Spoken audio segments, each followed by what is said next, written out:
Woo! What's going on, guys? Welcome to Orum'S Den today.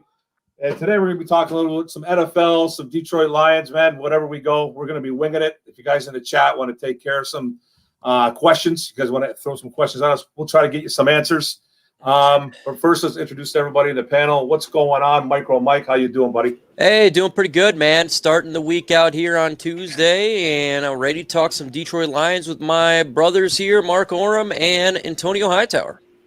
Phenomenal. We got Antonio Hightower, Mr. Negative. My man has changed his avatar. What's up, Tone? How you doing, buddy?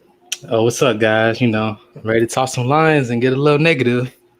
Okay, you know what, man? Since you did bring that up, I just want to know what's the negativity about, my man. It's Tuesday. What are you so negative about, bro? Every time I think about the Lions, right, it's like something negative kind of pops up. Like, man, especially when I talk about certain players, like, I'd be hyping up Jeff Okudah. I'm like, you know what, but what if he ain't? I get it's basically a bunch of. Yeah. But that is kind of a question. Like, oh, what if he isn't this? So what if this player isn't that? And I was like, I've been kind of positiving up my answers lately. Okay. I feel like I gotta keep a little bit more negative for this one. You gotta keep it negative, eh? A little bit more negative. All right, man. I feel you a little bit right here. What's going on, Jamie Ward, man? How you doing, buddy? Bash Starwood in the building. What's up, bro? Frog Cop, what's happening, boss? How you doing? Delusional Lions fan. There's me. Hi to myself. The Dern, what's going on, brother? How you doing? Alan Data, what's up? And Bryce S. One Pride. Everybody get a One Pride out there for Bryce. What's going on, guys? But Micro Mike, you feel negative today? No, man. No. I feel positive. I feel real positive because training camp dates came out. And, we can go up there and have some fun. Yeah, I actually did hear that today, that Lions fans are allowed to attend training camp, right? Yes, sir. And on August 6th, on Friday, the Gridiron Blitz, Troxel Sports Streams, and Micro Mike will be at training camp ready to watch some Lions football and hang out with the subscribers. Okay, August 6th. I wish I could do that, but that is my daughter's birthday, so that is a no-so. I won't be able to do that, but I'll try to get there as soon as the borders open up. And there's a rumor that it's going to be opening up in July, at the end of July. So who knows, man? They're supposed to be open at the end of June, so that never happened. So we'll see, but I'll try to get there with you guys. Antonio, will you be trying to attend training camp there, bro, or no? You'll be gone, possibility, right? Even if I was here, it'd be impossible for me. If anybody doesn't know, I live in Georgia, so. Oh, I did not know, brother. Did not know you lived in Georgia. That's my bad, buddy. Georgia, amen. Okay, you always lived in Georgia? Yep. Oh, right on, bro. I didn't know that, man. Okay, that's cool. You will not be attending the Detroit Lions camp then. Nope. So it'll make the pain of all the players of Falcons got even worse, especially Kyle Pitts. Actually, you know what? I did hear a little bit about Kyle Pitts today. They were talking today on 97.1 The Ticket. That's the sports that we get over, the sports radio that we get over here. I live in Windsor, so I get the Detroit radio all the time. They were actually talking about Kyle Pitts, and they were actually asking a question about him, they were saying Hawk was going to be in that top 5. Do you think Kyle Pitts is going to be a top 5 tight end this year because of just volume alone? What do you think, Mike? No, generally it takes a little bit for rookies. If you just look at of all, like when it comes to the tight end position, you hear about OJ Howard. He was the next great thing. He's going to come in, immediately kill it. Same with TJ Hawkinson.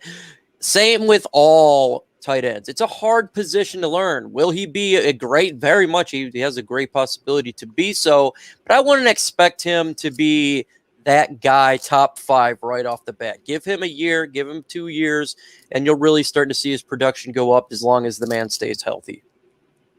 100%. Antonio Hightower, I know how you feel about our man Pitts.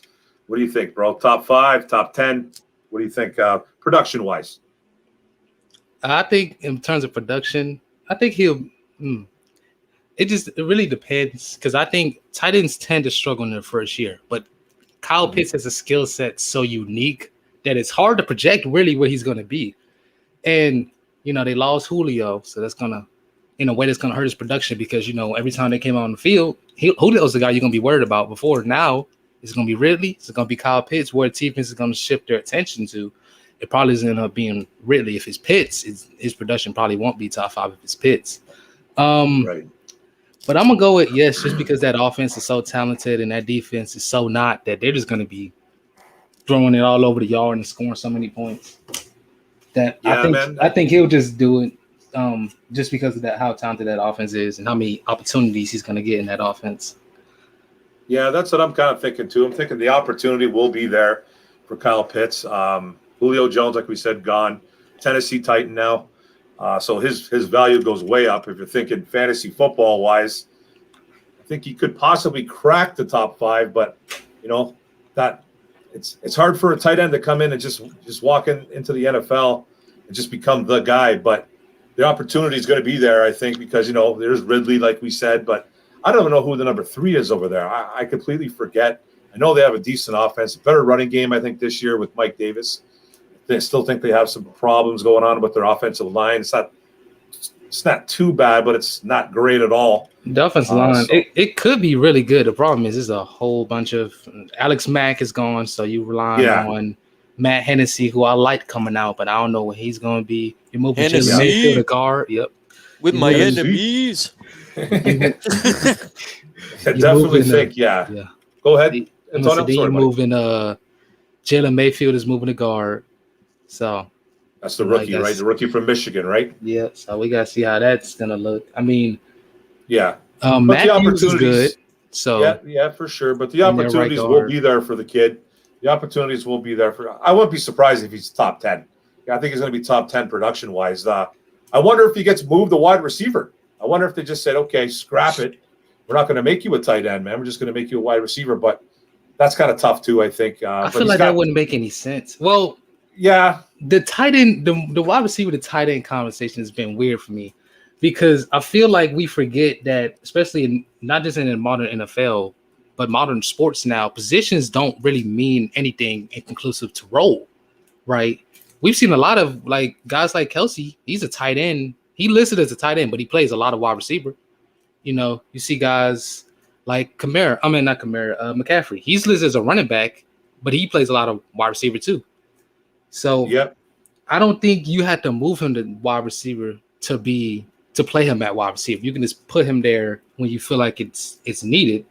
I feel like because one of the biggest selling points about Pitts is that he is a tight end, that he is like 245, 250 pounds, and that it's hard for a defense to adjust to a guy who has like a wide receiver skill set out of a tight end's body.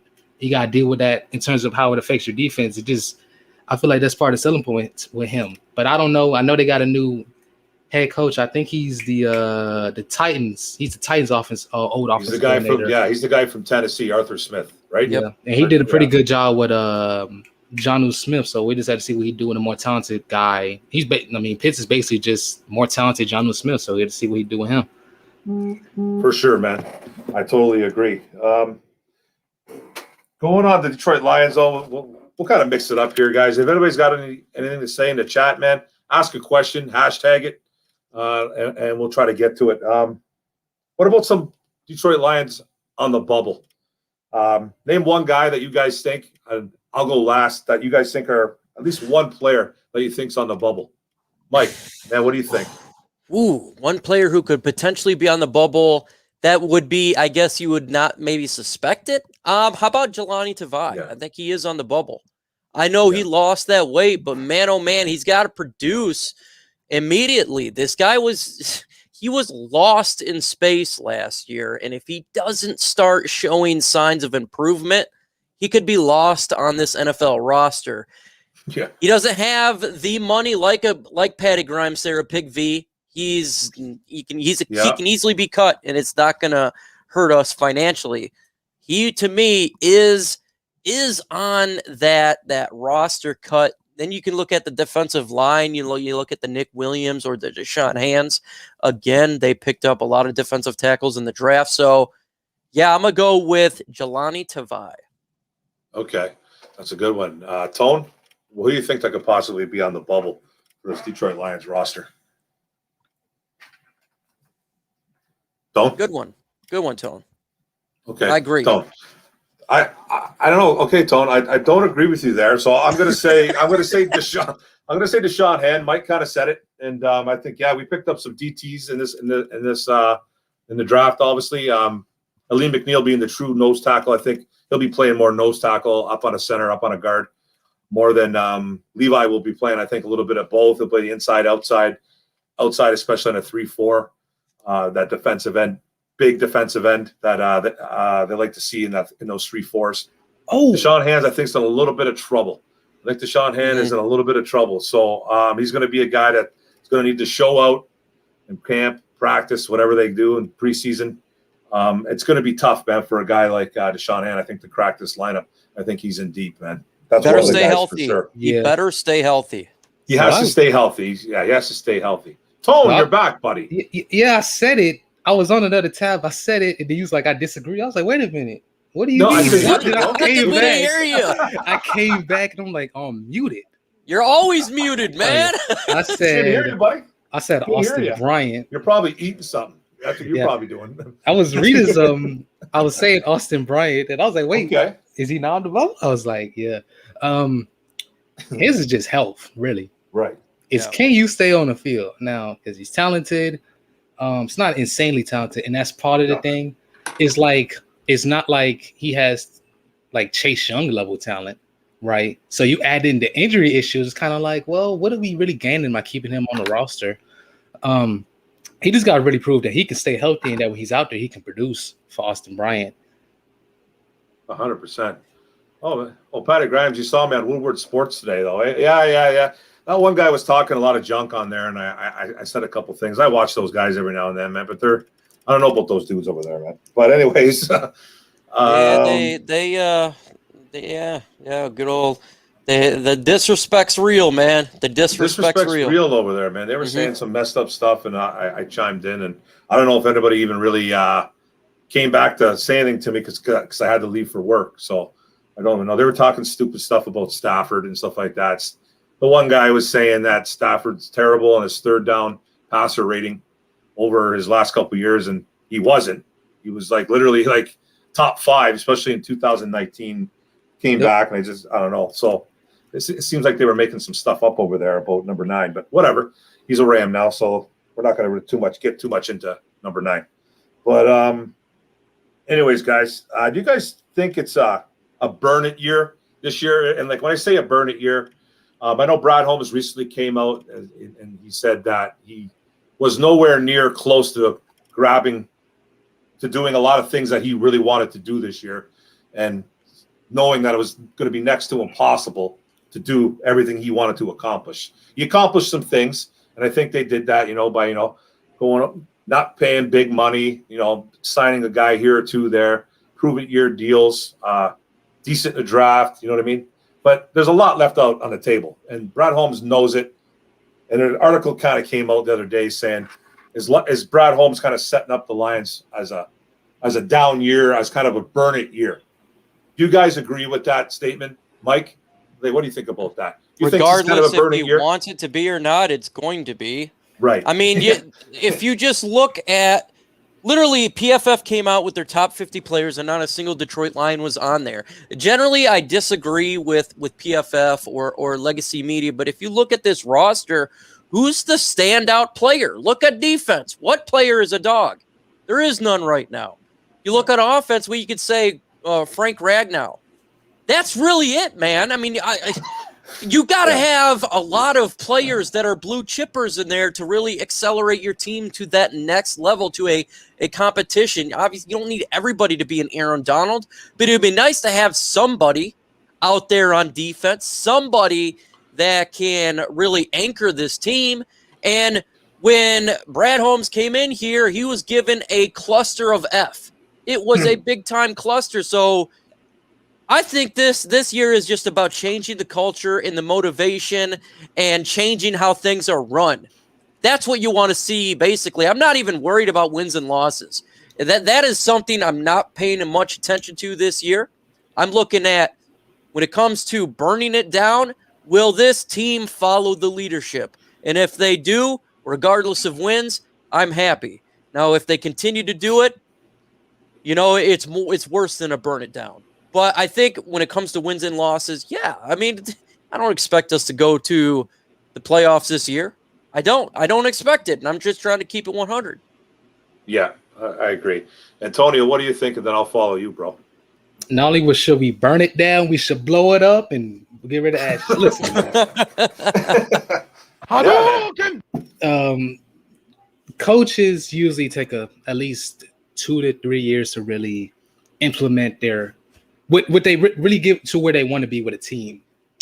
And this team, even last year, team wasn't that great, and then you lost like your 2 best players. Then you got the crazy schedule that you got. This is definitely a burn it year. But yeah, definitely burn it down. So you can get a good quarterback and trade Jared Goff. What if Jared Goff turns out to be good though? Here's my thing about Jared Goff, and I didn't really think about this till the other day. Usually, let me ask you this: let's say all this that's happening this year was last year. Let's say you got the 2nd overall pick. Jared Goff had a really good year, but Zach Wilson on the board. You take Zach Wilson? Well, yeah, I'm gonna take the best player available, regardless of position. Exactly. That's my approach. And if it is a quarterback, I'm going to take a quarterback. We should have took Herbert the other year. It's just the way it is. But I'm not going to determine to take one. If there is not a game-changing quarterback, and I'm sitting at number 2, and there's not that guy, I'm not going to take a quarterback just to take a quarterback. I'm going to take the best player available at that point. Yeah, because my point was really, because I didn't really think about it. I was thinking about how good this next QB class could potentially be. And I was like, in anything, that might add more pressure to a guy like Goff. Because if a top quarterback's there, even if Goff plays good, I can get a top quarterback for cheap. I mean, and I don't got to pay him as much as I'm paying Goff. It's just like, because, there's Rattler. Teams are really high on him, apparently. Some people, I mean, Travis Chalks has been calling him Mahomes 2.0, which I don't think that's the case. He could be Mahomes 0.9. He can have that. 0.9. And then that's the guy I'm hyped on. And the guy I'm hyped on is Malik Willis. Apparently he's been getting comparisons to Michael Vick and Lamar Jackson, which is kind of crazy. Yeah. I mean, he's not as fast as those guys, but dude is an electric runner. Can he throw the football better than Lamar Jackson? Man, that man can throw the football. Yeah, of course. You know what I mean? Yeah. I hope he can, because I still think Lamar Jackson is a running back playing quarterback. Like Willis, that's what he is. Willis, he still has to clean up some mechanical stuff.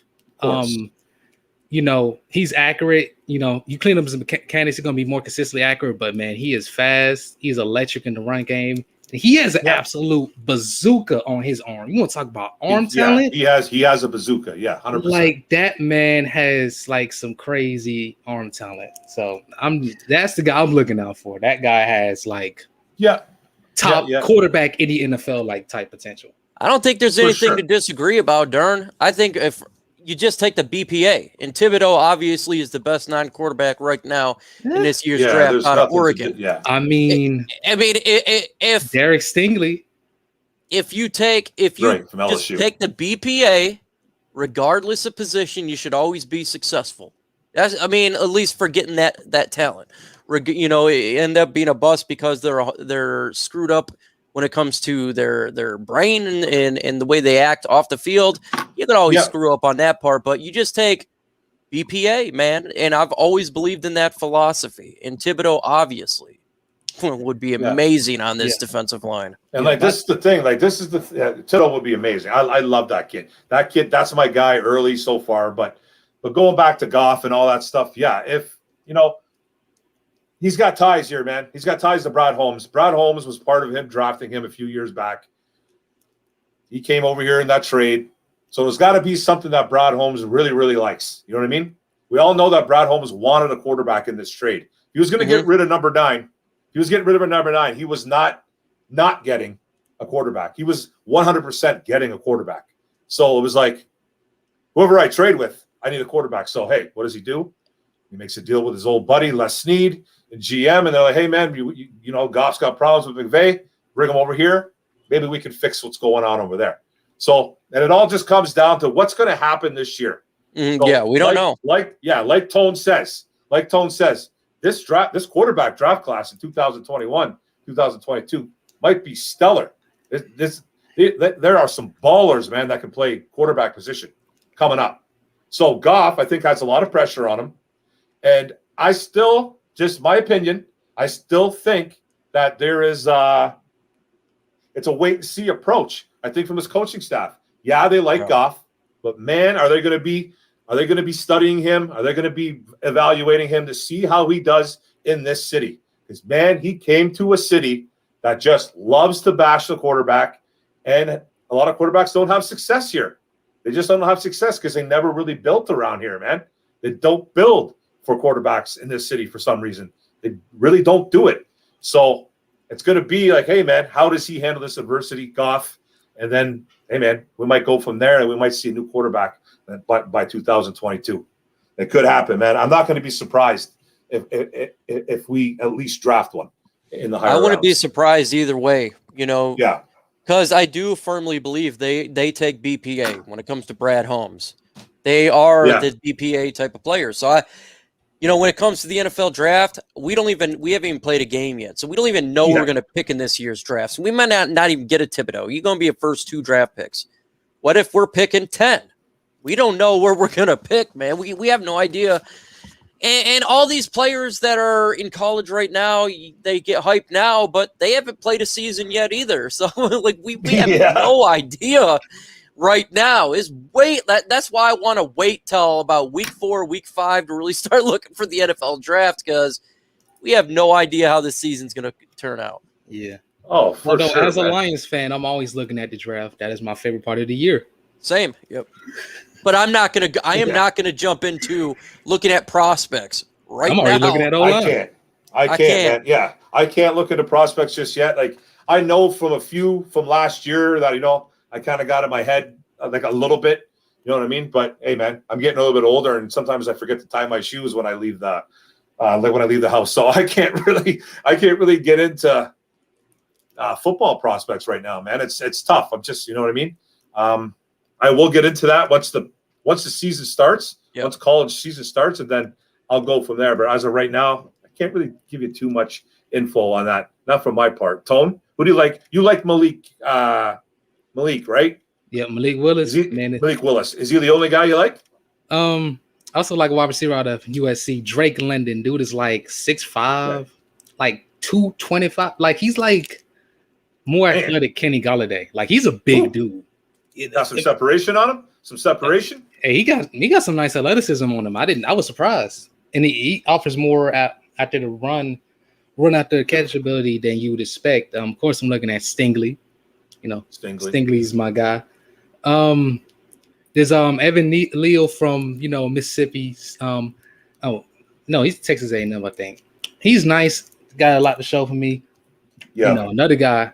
Well, there's a lot of really good offensive line prospects in this draft, but the problem is we just spent a pick on offensive line. Would the Lions go offensive line again? Who knows? I don't think. Yeah, unless he's a guard. Unless he's a guard coming out like Quentin Nelson. That's the problem. The top offensive linemen, right? Yeah, all the top offensive linemen are like tackles. Like there's Evan Leo, and he could play guard. He's like 6'7". He's like 6'7", 350, so he could play guard. But I don't know if you want a 6'7" guy guard. Yeah, we'll see about that, man. But there was some news too. More Lions hate, man. You guys probably seen it as well. They put out a rankings for the head coaches. The Danimal came out, man.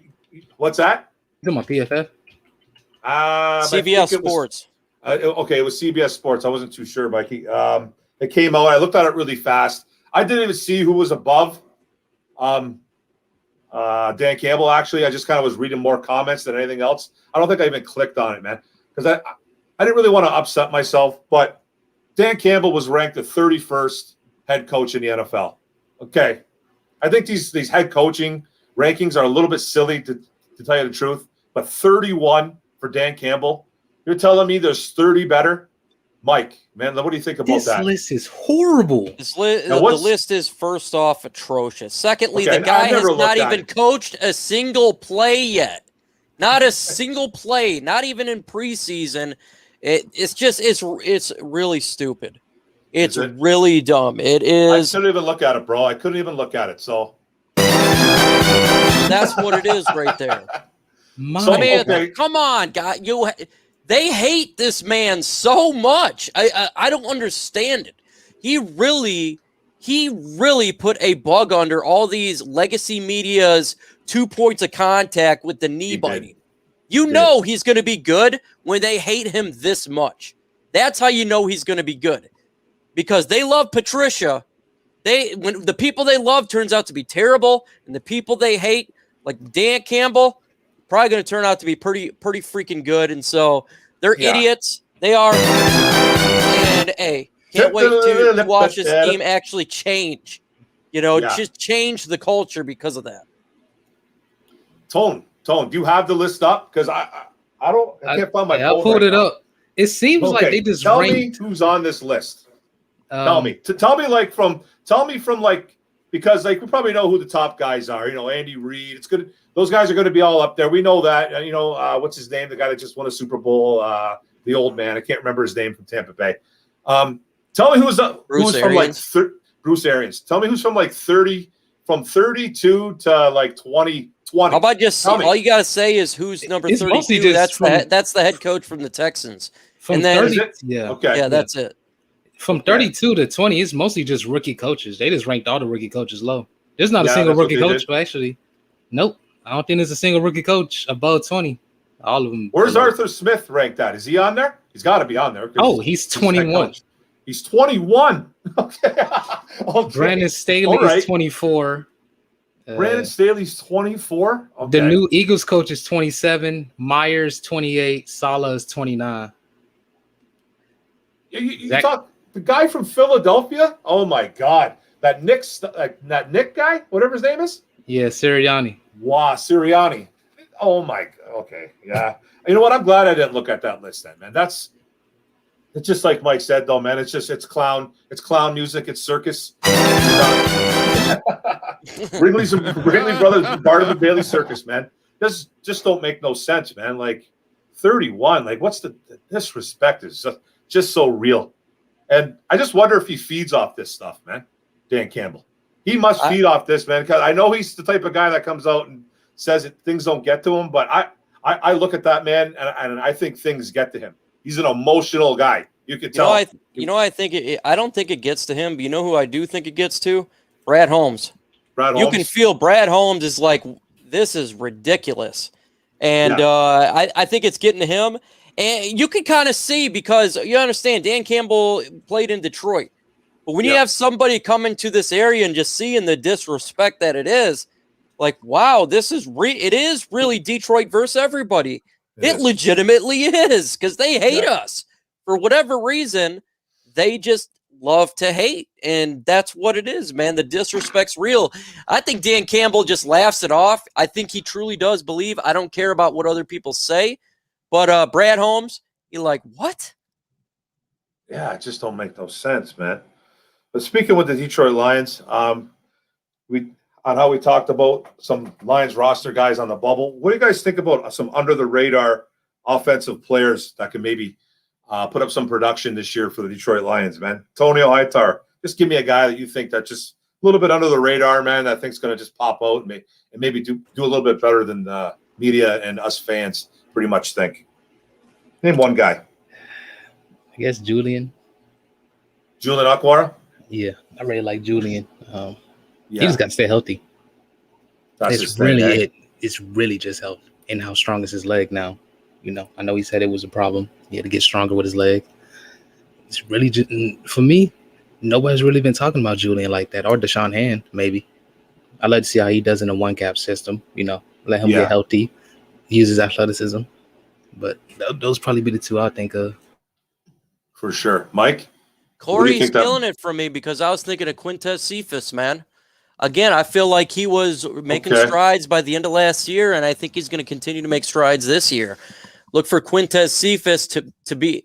I think by the end of the year, he is the number 3 guy. I think he'll ascend to that number 3 spot. Him and Amon-Ra St. Brown are going to make strides.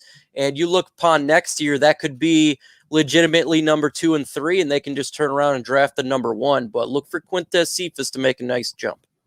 Yeah, it's funny that Corey and you say that because I was thinking Cephas too, man. Myself, I personally think that he's either going to he's going to beat out Brashad Perriman for that number 2, or he just by default somehow it's going to happen that he's going to become a number 2 with Perriman going down or just not producing, something along those lines. So I do like Cephas a lot. I was also going to say maybe Jamar Jefferson, but I think the only way the rookie that we drafted out of Oregon State. I think the only way that happens, though, and, knock on wood, hopefully DeAndre Swift or Jamal Williams don't go down.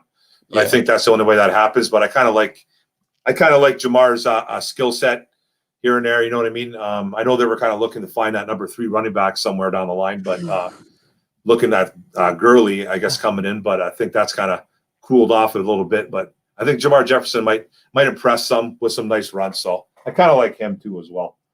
But anyways, man, give me some realistic numbers for talking about the wide receivers. Give me some realistic numbers for Amon-Ra St. Brown. I'd say 640 yards for the yards of getting and maybe 3 touchdowns. So low here. First off, he's a rookie. Secondly, I feel like we're going to run the football a lot. And third, this is an offense that is not like we've seen in years past where we're going to be, throwing the football all the time. It's going to be going to lots of the running backs, in my opinion. They could probably run the football quite a bit and throw to the running backs a little bit more. For sure. Tone? I'm going to go with around 700 yards and 5 TDs. Yeah. I think they're going to try to run the ball, but then, when you're a running team, there's a lot of things you really need to be a successful running team. A lot of teams learned this like the hard way. The Ravens did, it seemed like the Titans. And the Lions have a lot of those things. You have a top 15 offensive line, some nice running backs. It's just really that defense I'm thinking about. So I think teams are going to put up some points on that defense. And then, at some point, can't really run the ball. But yeah, I think TJ and if I forget the other guy, Tyrell Williams, if he's healthy, I think they're going to take most of defense is going to mostly be focused around those 2 guys. So it's going to open up opportunity for Amon-Ra to get some good stats. Yeah, that's what I'm kind of thinking too. He should be our starting slot guy, right? Probably going to come in and be that number 3 right away. All depends what goes on with Cephas. But I think Cephas is literally behind Brashad Perriman. He's more of an outside guy, in my opinion. But I think it's going to be tough for anybody to beat out Amon-Ra St. Brown. We're getting some good feedback so far from that kid. I'm thinking about 600 plus, maybe about 40 catches, 40 catches, maybe like 3-4 touchdowns. So I think it's going to be really nice numbers for a rookie because I think he's going to be on the field quite a bit. And like you said, Tone, we might be tossing the ball over the field, man. There's a good chance, man. Like we do want to run the football, but there's a good chance that this defense is not going to allow that, man. So you might see some good numbers, man, especially with these guys that stay healthy. So who knows, man. But C's got a good question here. What's going on with Golden Tate, man? I know Golden Tate, man. He's looking for a job, man. I think he's trying to sell himself to, man. I think he's even desperate enough. He said he wanted to go to L.A., man, where he's enemy number 1 with Jalen Ramsey. He said he was hoping he can maybe reconnect with Matt Stafford. But I know he's looking for a job. You guys think he'd be nice on the Lions uniform again one more time? But I don't know. Mike, what do you think about Golden Tate? What do you think? Golden Tate's looking to be on a team that's going to compete right away. So I don't see him being here in Detroit. And when it comes to a lot of these veterans, I'm going to just keep saying this. They generally want to sign. They don't want to go through full of the training camp, and they're potentially waiting for a bigger payday. Thus, they're waiting for somebody to get injured. So a couple of those factors is why these guys are not signed. It has nothing to do with the fact that no team wants them. It has to do with the fact that they're trying to control their own destiny a little bit here. For sure. Well, what do you think, Tone? What do you think about GT? I heard he's of course everybody knows he said he want to play with Stafford again. I know he said he want to go to teams Tennessee, like the Titans, and the Colts. The Colts. And we just got to see, those teams sign them. I don't think we should really sign them. I think we need to focus on what these young receivers can do and figure out what we got in them. Especially because free agency, this is gonna be. We don't know who's gonna be there, but it's seeming to look like Chris Godwin's gonna be there. Next year's wide receiver class doesn't look the greatest right now, but who knows? So we need to find out what we got in this receiving core this year, and what to look forward to. Exactly. But I'm gonna say I don't know if he really want to come here, just because of the fact I think he's trying to be with a team that's at least somewhat in contention, and we're probably the furthest thing from that. Yeah. Notice the three teams, Titans, Colts, and Rams. Those are all teams that are in that playoff contender, Super Bowl contender cluster. So, I know C was just asking that. I know a lot of Lions fans, man. If you go on social media, like I'm a social media hound, it's in my head too much. Actually, I go on it too much, and there's tons of Lions talk, and there's tons of fans that want Golden Tate back on the team, and like I feel the same way as you guys. What's the point? Like, what's the point bringing a guy like that here? He doesn't want to be here for one, anyways. So I don't know why they'd even probably reach out to him, right? So there's just no really point. He wants to go to a contender, the Colts, Titans, anywhere where he's going to contend for a title or get in the playoffs anyway. So there's really no point in doing that. What's going on, Noble? How you doing, buddy? What's up, fellas? Tuned in. Thanks, brother. What else, man? We got any hot take? Tone T's got a hot take. Lions O-line isn't top 10. Okay. Well, Mr. Negative's been Mr. Negative today, and we're going to ask why, Tony. Why do you think Detroit Lions will not be top 10? Or is that just you being just Mr. Negative? No, it's because when I looked at a lot of teams in the NFL, and I was kind of like, it's hard to be a top 10 O-line when you only have one player on your O-line who was at top 10 at their position. And that's Ragnow. We know, and the real thing that's keeping the Lions down is Big V. Really, it's Big V and Jonah to a certain extent, because Jonah has a lot to prove as well. We know Big V can be solid, but he wasn't that last year, right? Mm-hmm. We don't know what to really expect from Sewell. Not only playing in an offense that's significantly different the offense he played at Oregon, dealing with NFL competition and switching positions on top of all that. And as much as I love Decker and Ragnow, they aren't good enough to carry the Lions to be a top 10 O-line. Everybody else has to prove that they are good enough to be a top 10 O-line. I actually think the Lions could end up being outside the top 15. It really just depends on a lot of things. DeCastro. We don't know where DeCastro. Yeah. Ooh, I disagree there. Last year we were ranked 11 in the NFL. Are we better last year on the offensive line or this year? We're going to be predominantly run the football. Obviously, offensive linemen like to do that. Jonah Jackson, his second year, he was one of the rookies of the rookie class for the offensive line. Penei Sewell is an upgrade from what we had last year. We don't know what's going on. Halapuluti Vati Vaita. You put that together. We're 11 last year. It's only going to go up, in my opinion. True. So, but a lot of teams' offensive lines got better, right? Let's talk about the Patriots. True. Yeah. They got Trent Brown, stuff like that. That moves them top 10. Let's talk about the Chiefs and their whole offensive line thing, picking up Thuney and trading for Orlando Brown and signing. They were already up there, though. Yep. They were already up there. Well, they weren't really top 10. They were like kind of just barely outside of it. Then they picked up Life. Okay. I mean, then you got teams like the Cowboys. And I didn't really remember them. Cowboys' offensive line didn't only do that well last year. In all honesty, they was unhealthy though. Tyron Smith. They were unhealthy, but we could say the same thing about Vati Vaitai. Yeah, he was unhealthy. You could say the same thing. I look at it is Taylor Decker. He's not bad left tackle. He really isn't. I say around 16, 15, 16. Okay, you got Jonah Jackson. Top 15. Yeah, he's up there. You got Jonah Jackson for a rookie. He did very well as again on the rookie team. He's only going to get better with his time. Frank Ragnow. I mean, he's if not the best center in the NFL, right next to it. You got when it comes to the right guard, right now, you got Big V. Is he? That's the question mark. And then you got right tackle. Who do we have last year? Well, we had Big V. We had Terrell Crosby.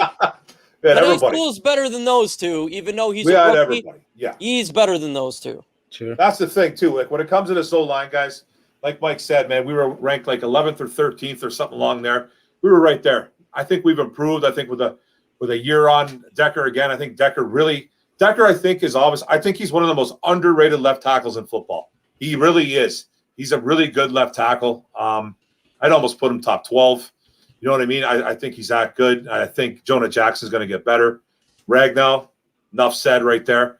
Our problem is the right side. Now, yeah, we got a rookie over there at the right side at right tackle. I think that's going to be a little bit – there's going to be some bumps and bruises our way. Mm-hmm. But I think overall we're better. I think overall we're just a little bit better. And I think we're not a whole bunch better, but I think we're going to go from like 11 or whatever to 12, whatever we were last year. I think we're going to bump up. I think we're going to be about number 8, number 9. I think we'll squeak in. It's not going to be guaranteed. I don't think it'll be top 5 just yet. I know a lot of people want to jump on that top 5 bandwagon right now because of the Sewell pick, and I kind of understand it. But Sewell's got some flaws too, though, and he's a rookie, so got to be a little bit patient with the big man. But I think a guaranteed top 10. I think it's coming, guys. So I think for sure we'll definitely. What's that, Tony? You got something to add to that? My thing was, I started making a list, and when Mike asked this question the other day, I was kind of like 10 to 12, and then I started making the list, and I was like, man, I forgot.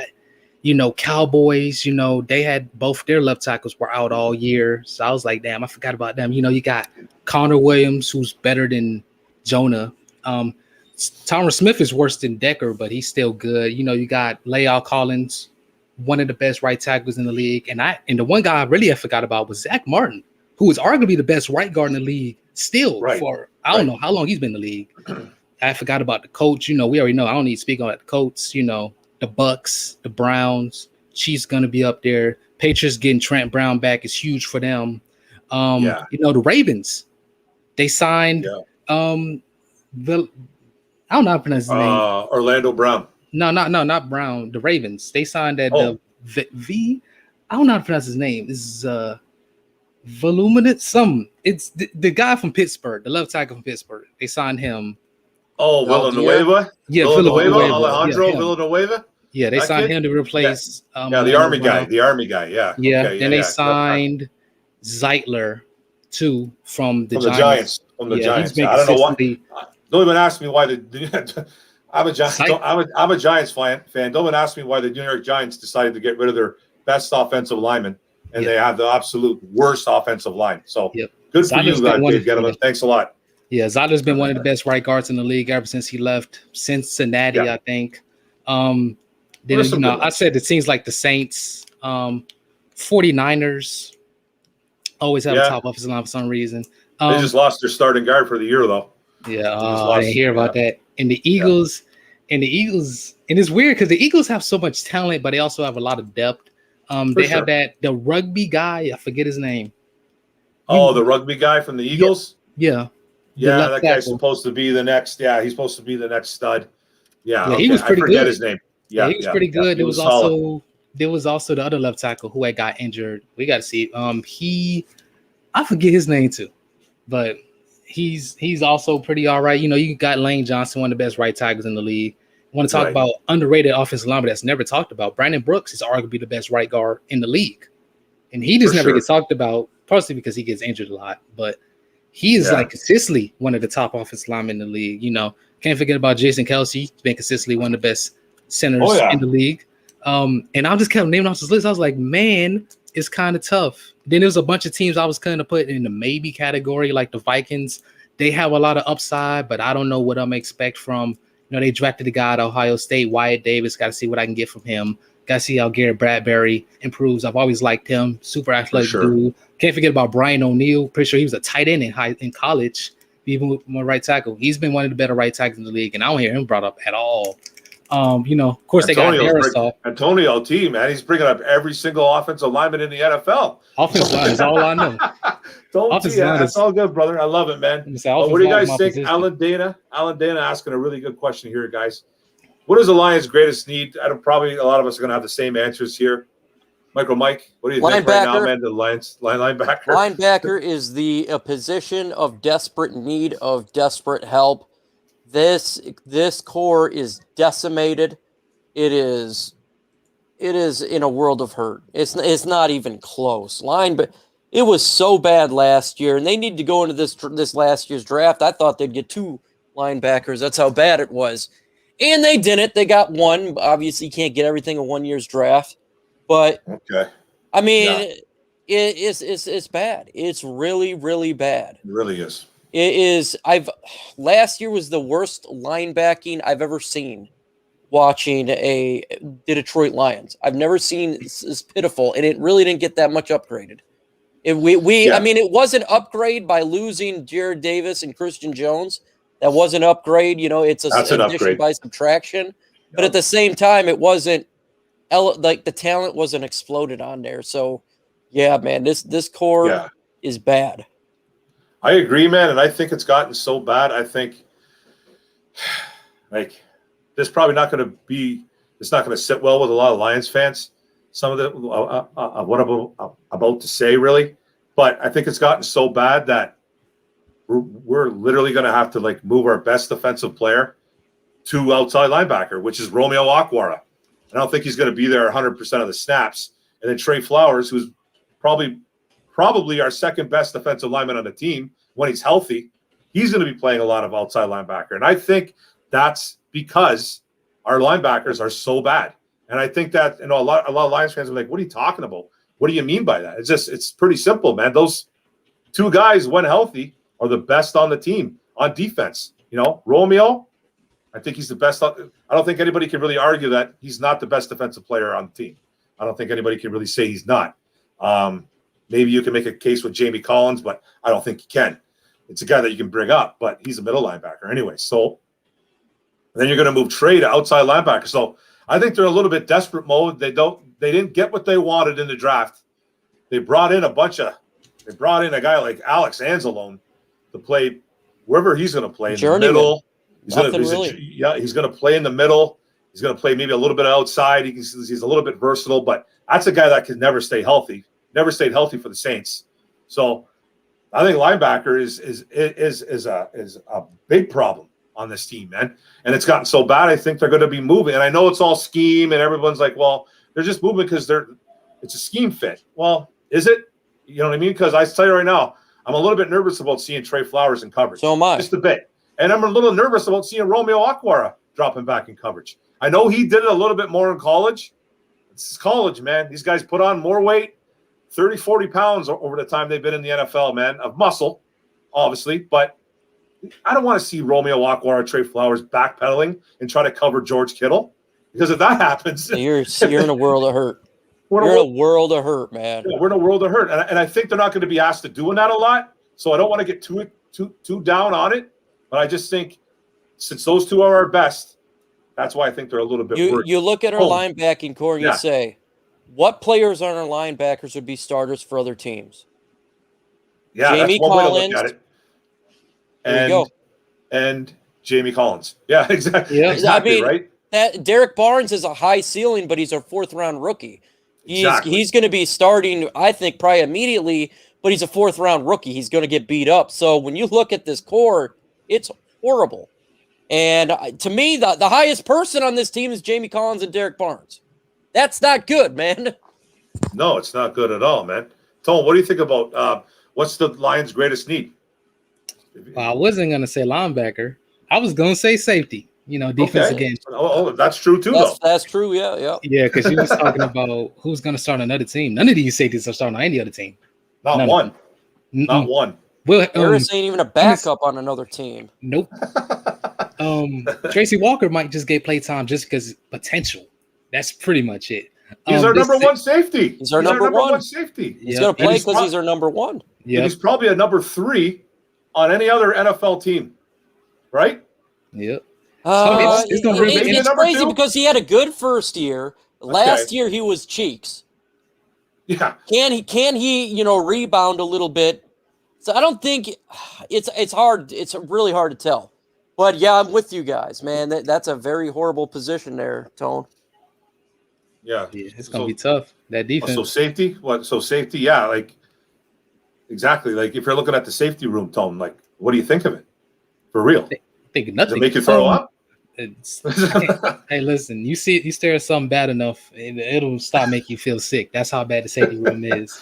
It is, buddy. It is. At least I've seen Tracy Walker play good before. Yeah. That's a at least we have seen that. positive. Yeah, I was a little bit hard on him there. Yeah, at least he is a number. He's at least a number 2, I think, in this league. But man, he's our number 1, and that scares me to death. It really does, man. And I wonder who's going to stop George Kittle in week 1. Who's stopping George Kittle week 1? Because if he gets out to those safeties or even our linebackers, who's covering him? No one's going to cover him. I don't care if I'm throwing him the football. I'm gonna. George Kittle's getting a day. He's having a day week 1. They're gonna put 30-year-old Jamie Collins on him. He's gonna try. He's gonna gas out. They may have to put like Mike Ford on him. Dead serious, man. Mike Ford. Isn't Villafanu supposed to be safety? I don't know what's going on with that. He's practicing at cornerback though, so even though as much as we probably want him to be back at safety, and which I do. He's trained so far in OTAs and minicamp at corner. Hey, yeah. If you're gonna put anybody on Kittle, I mean, he has the size to do it. Yeah, he has He has the athleticism to do it. I don't know if he got the coverage skills to do it, but that's gonna be, bro. He's the best setup out of everybody we got. If they're putting a 3rd-round rookie on George Kittle, bro, yikes. That's all I gotta say, man. I mean, to be fair, guarding that offense, it's just gonna be tough anyway. It's going to be tough anyways to cover anybody on that team. But I'm just saying, if they're going to put a kid out of Syracuse, man, a 3rd-round rookie, a George Kittle will be slobbering all over himself. So no. Maybe TJ can give him some pointers. Remember last year, folks, our defense was historically bad. It was worse than 0-16. Yep. So for Brad Holmes and Dan Campbell to turn something like that around in 1 year, it's impossible. Exactly. It's impossible. The talent is so deficit that it's going to take a little bit of time.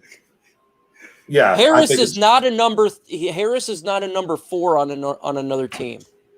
Harris is he's bad. He's a very bad safety, and that's our number 2.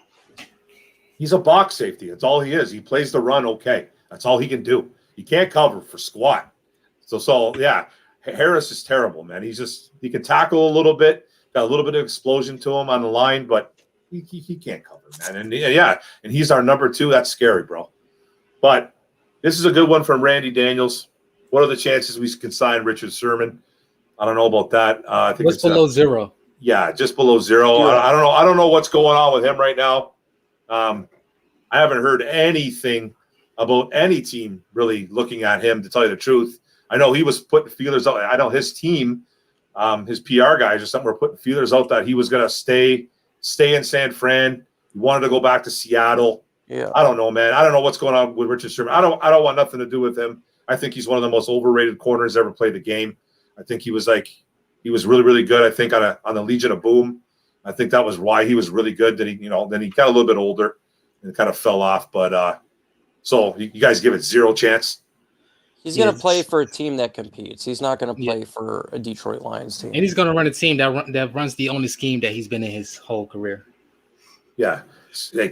That guy is not trying to go to no other team. Never travel with the number 1, that's for sure, because he's never done that. There's a reason he was in San Fran with Saleh. As soon as Saleh left, he's not in San Fran anymore. Maybe he goes to the Jaguars. Yeah. You never know, right? Okay, James Willis got one right here, man. Sometimes I like to talk about this Troy Aikman thing here. Did you guys know that Troy Aikman never had a 4,000-yard passing season? Mike, you got anything to add to that?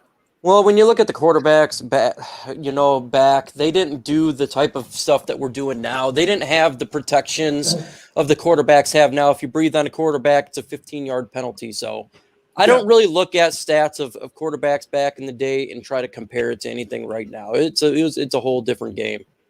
For sure. Tone, you remember? You're kind of young, bro. So do you remember much about Troy Aikman? I do not. But anybody passing. Anybody not passing for that many yards. I mean, it makes sense when you think about it. I mean, hell, it was just 2011 when 5 quarterbacks threw for 5,000 yards, and everybody was going. Yeah. Well, it was 3, and everybody in the field was going insane. Like, And now it's just Yeah. kind of like, like, oh, they did it, I guess. It's not even the evolution of the pass game in the NFL. It makes sense when you think about it that way, because back then teams was like, we're just gonna pound the rock, and pound the rock some more. Yeah, Exactly. Especially the Cowboys with Emmett. That's what it was. Aikman played with Emmett. So Aikman played with Emmett. They didn't really have to throw the football around much, even though they did have some, they had guys like Michael Irvin, they had Alvin Harper. They had some guys that they could catch the football. Novacek was there. So as a tight end, they had players, but personally, I think, and if there's any Cowboys fans in here, I think Aikman was one of the most overrated quarterbacks to ever play the game. He always had a good team around him, except for maybe the first few years of his career. And in Dallas, he had a rough rookie season, rough couple of years, but then he didn't have to throw, he didn't have to wing it. It was just a team that could run the ball down your throat. And Emmett demanded the ball a lot, and it was Emmett's team. So yeah, him not having a 4,000-yard season is not surprising at all to me. Even though he has a bunch of rings, I think he's honestly the poster boy for overrated quarterbacks, man. Him and Terry Bradshaw. Him and Drew Brees. Drew Brees too might be one of them. Yeah, Drew, you can throw Brees up there if you want, even though he's a Hall of Famer. But yeah, I never understood it with Drew Brees, because I'm not a big Tom Brady fan. I don't think he's the GOAT. But all the hate Tom Brady gets is the hate that Drew Brees should get. It's like, oh, he dinks and dunks. Drew Brees. Who's the GOAT? Who's the GOAT if it's not Tom Brady? Listen, man. We got a whole other topic right now. Who is the GOAT? It's Tom Brady. If it's not Tom Brady. It's the GOAT. Let me say this. In my GOAT conversations, accolades don't really always matter to me. It's just the best player I've ever seen. And so the GOAT for me is probably just going to be Aaron Rodgers, because the levels I've seen, he's probably the highest level I've ever seen a quarterback play before. Like some of the stuff I've seen him do, especially in the mid 2010s. Right. Like even, all them years with the Packers, he almost carried so many bad Packers teams to playoffs until he kept getting injured. I remember every year we was talking about, is this going to be the year the Packers get a defense? Is it going to be the year the Packers get an offensive line? Nope. Is it going to be the year when they get a new wide receiver? Nope. And they've consistently been one of the best teams in the league, even with a bad coach. He shows you why quarterback is such a valuable position, why it's the most valuable position in the NFL. Because his peak. But I can kind of agree with you, Tone. I kind of agree with you about the accolades. Like, you don't have to, just because he has all the rings doesn't mean he is the GOAT. I can understand that argument, but and I do agree with you the fact that Aaron Rodgers is the most gifted quarterback I've ever seen throw a football. To do anything with he is. I can agree with that, but it's just more than that. It's leadership. It's the will to win. It's winning with not. And hey, you can talk about Rodgers not having the best teams around him, bro. What about Tom Brady? He didn't have a whole bunch around him too with some of those rings. You know what I mean? True. He had some good defenses. I'm gonna say, but he's had some historic defenses. Tom Brady's and a historic coach. He's Lord of the Rings, man. He's not even done yet. He's not even 43 years old, and he's about to get another. He's not even done. I guarantee you, he wins at least one more. I know. Maybe two. He got the most talented team in the league. He gonna win 2-3. It don't matter, man. With that team in Tampa, yes, that team in Tampa is ridiculous. 100%. He should never lose again. He shouldn't. He shouldn't. But it's not just like, I do agree with you, Tone, about accolades. Man. I do. It's just not about rings. It's about leadership, and you can't say that Tom Brady is not the most prolific leader in the NFL. Like when it comes to being a quarterback. Look at Aaron Rodgers, man. Look what he's doing and stuff like that. Like, yeah, he ain't the GOAT, man. Not liked by a lot of his teammates, not liked by a lot of people in general. His family hates him. You know what I mean? His family actually does not like him. You know what? This is actually something I wanted to touch on. This whole, especially the family thing, because I even heard somebody talk about this on Twitter today, and it was kind of a messed up blow to me. He was like, "It's ironic that the guy in Aaron Rodgers talking about family is the one who doesn't have a good relationship with his family." Right. And I'm just kind of like, man, I know a lot of people with some really messed up families. I got friends 100%. With some really messed up families. Parents on drugs had to go to schools with weapons and stuff to protect themselves. So I can't talk about a situation that I don't really know anything about it. I mean, we seen Kobe, for example, popular athlete. Kobe didn't have a good relationship with his parents at all. Of course. Okay. Yeah. True. I remember that. What was that famous photo of him with the NBA Finals trophy? And they was talking about that was because of his parents. That's it. He was sad after winning that championship because of his parents. So when it comes to parents, when it comes to families, I'm just kind of like, I don't know anything about the situation.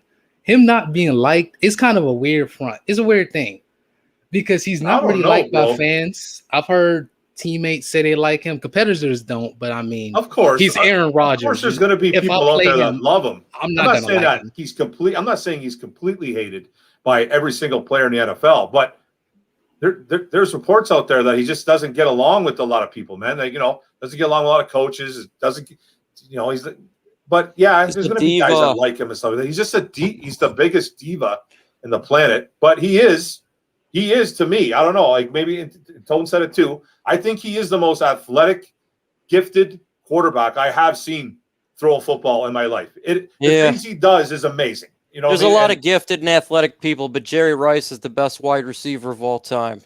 And he wasn't the most 100%. Athletic. He wasn't the most gifted. None of that. But his he had a 4.740. His work ethic was bar none. That is bar true. None. Tom Brady, 7 rings, about to be 8, is the GOAT, man. I don't know what else. You cannot win. He goes to a Super Bowl every other year with the amount of time he's played in the NFL. He's always going to a Super Bowl. Yeah. The guy just knows how to win, and you can't teach that. You can't teach someone how to win because it just is just in his DNA. I've never seen anything like it. For me, I just can't. I'm just not a big accolade person, especially when I'm seeing all that's around Tom Brady. I mean, we talk about he has arguably the greatest coach of all time in Bill Belichick. And who got with 6 wins last year. His whole team was injured. Yeah, what happened? Well, Dante Itar opted out. A lot of players opted out. Trent Brown, everybody was injured. I don't know if they're gonna get 6 wins this year. Tom Brady goes to another team 1 year, wins the Super Bowl. Well, that's the funny thing, right? They get 6. They get 6 wins. They get 6 wins. The New England Patriots. What does New England do? They absolutely back up the Brinks truck and try to bring everybody in. So that because why? Bill worried about his legacy. Yeah, he's worried about his legacy. That's it. He's worried about that legacy. It's not tarnished or anything like that, but people are going, "Oh, okay." I don't know if he's worried about his legacy. Was it Bill or was it Brady? You know what I mean? So the question is out there for sure. I don't know if Bill is really worried about his legacy. I think part of it is just like retooling because we got to think about like the Patriots did retooling. Lose. Yeah, bro, they backed up. They brought everybody in and they overpaid for everybody. I don't know. They brought in John Smith. Hunter that was a good one. They overpaid overpaid for Hunter Henry, though. I will say that. They also picked up a brought in Baltimore, the edge rusher from Baltimore. I think he's gonna be pretty good. Because I didn't realize this. I was like, man, the Patriots been losing a lot of dudes. Trey, Jamie, who was that? Van Noy. I don't even know where. Didn't he go back? Where did he go? I think Van Noy did go back to New England, didn't he? Because he got annoyed. He's Van Noy. He was annoyed. They got Trent Brown for free. I don't know how they pulled that off. They gave him like a 7th in a restructured contract with him. I don't know how they pulled that off. That was a straight robbery. But that's the Raiders for you. That's a good move. That's the Raiders for you, for sure. Noble's got a good question here, though. I think we answered it, though. Do you have any concerns with the O-line still? I think we all in agreement here, guys, that it's the right guard spot. I don't think we really need to touch on that. But right guard, really for me, it's just again, for sure, though, Noble. It's got to be right guard, buddy. I'm worried about both guards, but at least I know Jonah was a rookie last year. So at least I can expect improvement. With Vic V, I don't really expect improvement. Yeah, I don't even know what's going to happen with Big B, man. I don't even think he's guaranteed to be I don't think he's guaranteed to be penciled in as that right guard either. I think hopefully somebody like Stenberg can can push him. David DeCastro push him, or I don't know DeCastro want to come here. No, he ain't coming. I don't think he's coming here. Baltimore, I just threw that out there. I thought that the him and Pittsburgh thing was mutual. And I saw something that today it said and it was not mutual. The Ravens they need a guard. and they already have a really good offensive line. Same division. There's the Bengals too, but like they're not winning anything, so it don't. Why would you go there? And again. It's a remix. It's a remix. No, Noble Sports wants us to go get a linebacker too. We're all in agreement with that too, there, brother. We talked about that too. Yeah, we don't know what's going on with this linebacker core, bro. I'm personally very, very nervous about it, especially Trey getting moved, and I just hope Romeo's not playing stand up too much. I know he can do it a little bit better, I think, than Trey.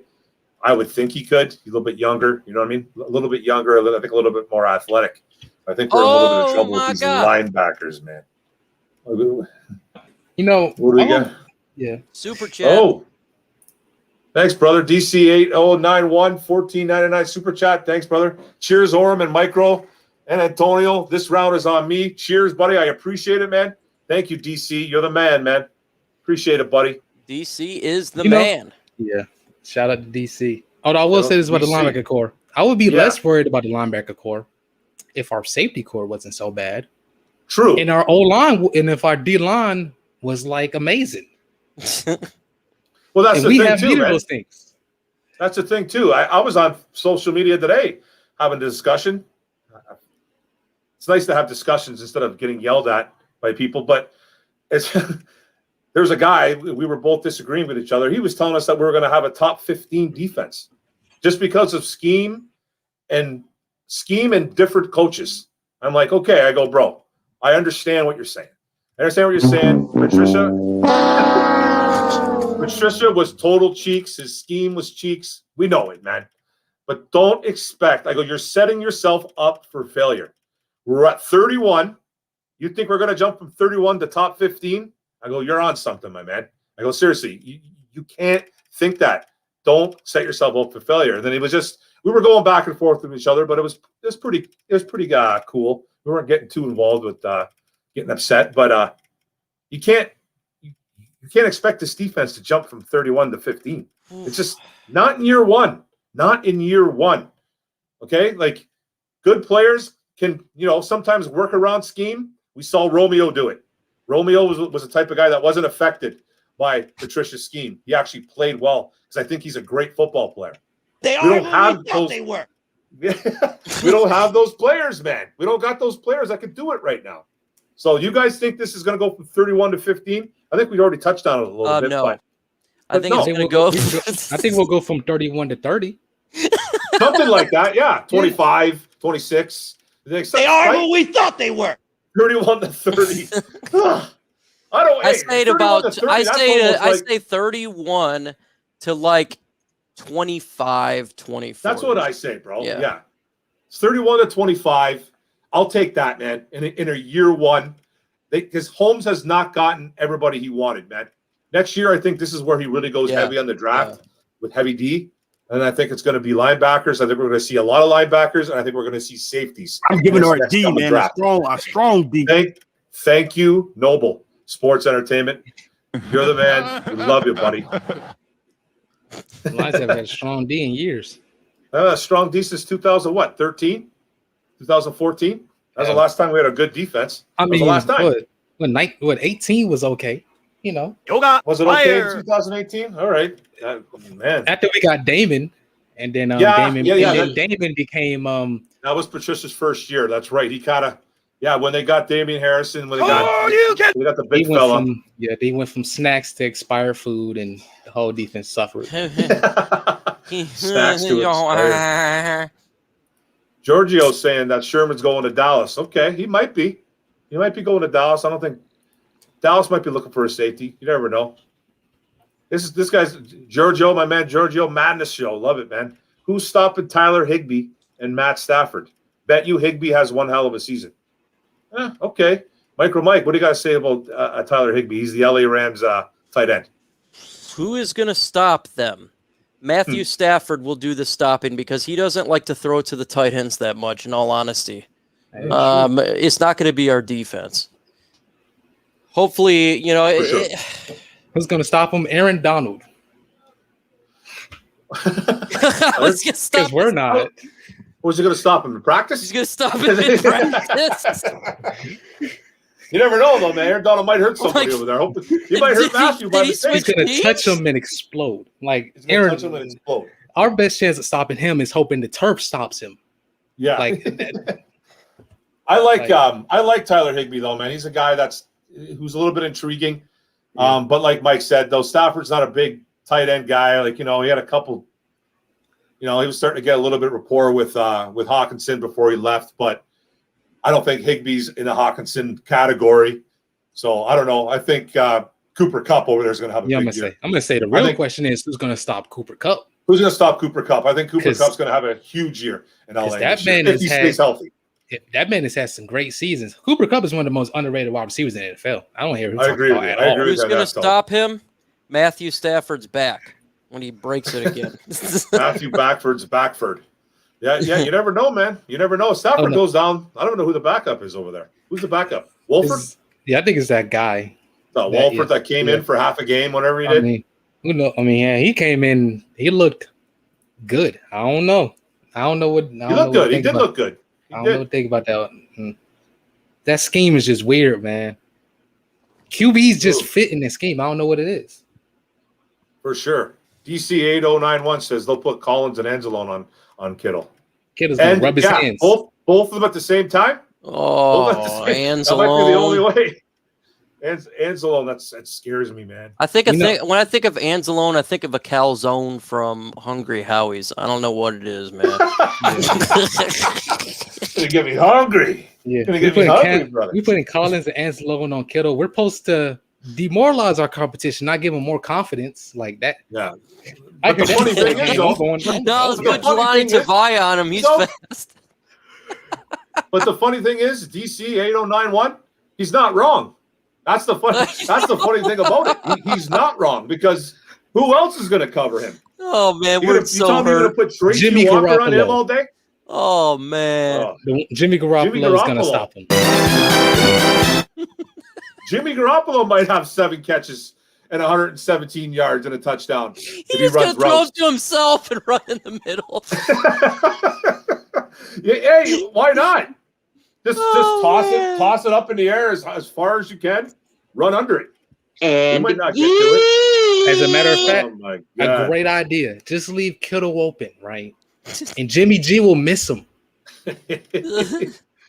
Don't guard him. That's our best idea. Terrible.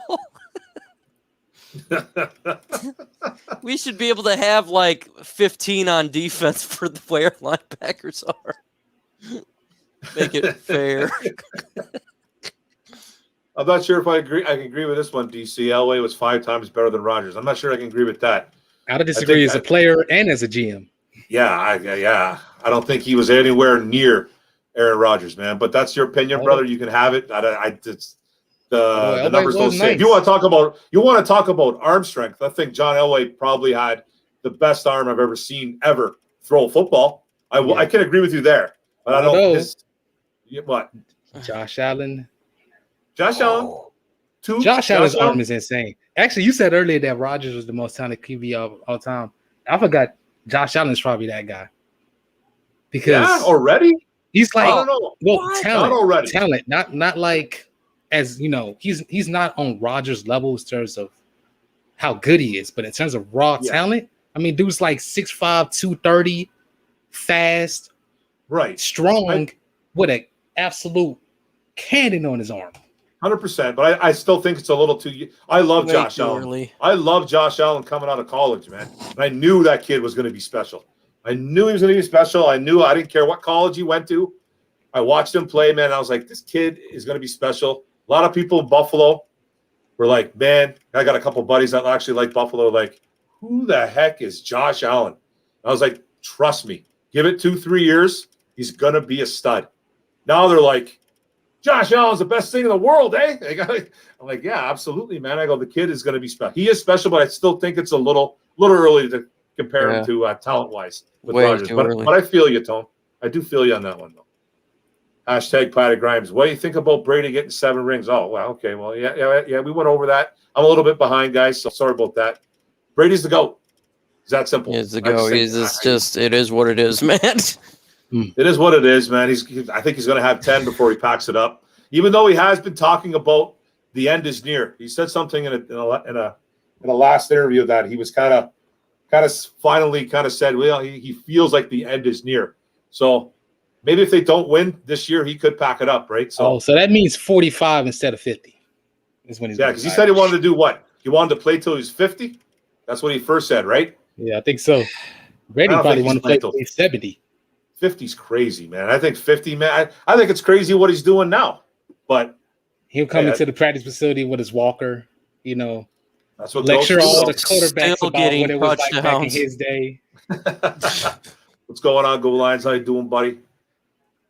One Pride 40. Start, trade, cut. Okay. We got One Pride 40. Start, trade, cut. Jim Brown, Barry Sanders, Walter Payton. Ooh, that's a tough one, buddy. It's I'll let tough. Mike start off with this but one. tough at the same time. Yeah, it's easy but tough. To say who's the best? No, it says It's start, trade, cut. you have to start, trade, and cut either one of these guys. So you start Jim Brown, or you cut him, or you trade him, so on and so forth with Barry and Walter. What do you do? Who do you start? Who do you trade? Who do you cut? Oh man, well I'm keeping Barry Sanders. He's going to be my starter. And then I'm going to trade. I don't know, dude. This one's difficult, man. Like why? Like it's crazy. There's no wrong answer here. If you have all three running backs on your team, you're gonna win. You couldn't throw Emmitt Smith in there. Make this easier. I know, eh? Who do you say? You couldn't put Arion Johnson in here. It's start Barry, trade Walter, and cut Jim Brown. Walter Payton was a crazy dude, man. I see some of the workouts he used to do, like how he used Jim Brown? Huh? Who? Jim Brown or Walter? Walter. Man, Walter I saw some stuff about how he used to train. Man. Yeah, he used to bring people to this hill. Did you ever see that one? He used to bring people to this special hill, and people would just throw up. It was him and Jerry Rice, I think, or something. I forget. They used to do special workouts, and nobody could keep up with Walter, man. Nope. All right, Phil, I got to get going, man. All right, buddy. Everyone have a good night, and adios. Okay, brother. Have a good one, man. All right, Mike. Yeah, man. If you're going to start, trade, cut any of these guys, man, that's tough. My God. I'm telling you, Jim Brown was a man amongst men. Like a man amongst boys, sorry. A man amongst boys, Jim Brown. He really was, man. I never saw him play, obviously. I'm not that old. I'm old, but I'm not that old. But Jim Brown, he was unstoppable back in the day. He was literally unstoppable. It's like a fullback playing running back. He was a fullback playing run back, and he played at like 220, 230, whatever he was, man. He was a truck.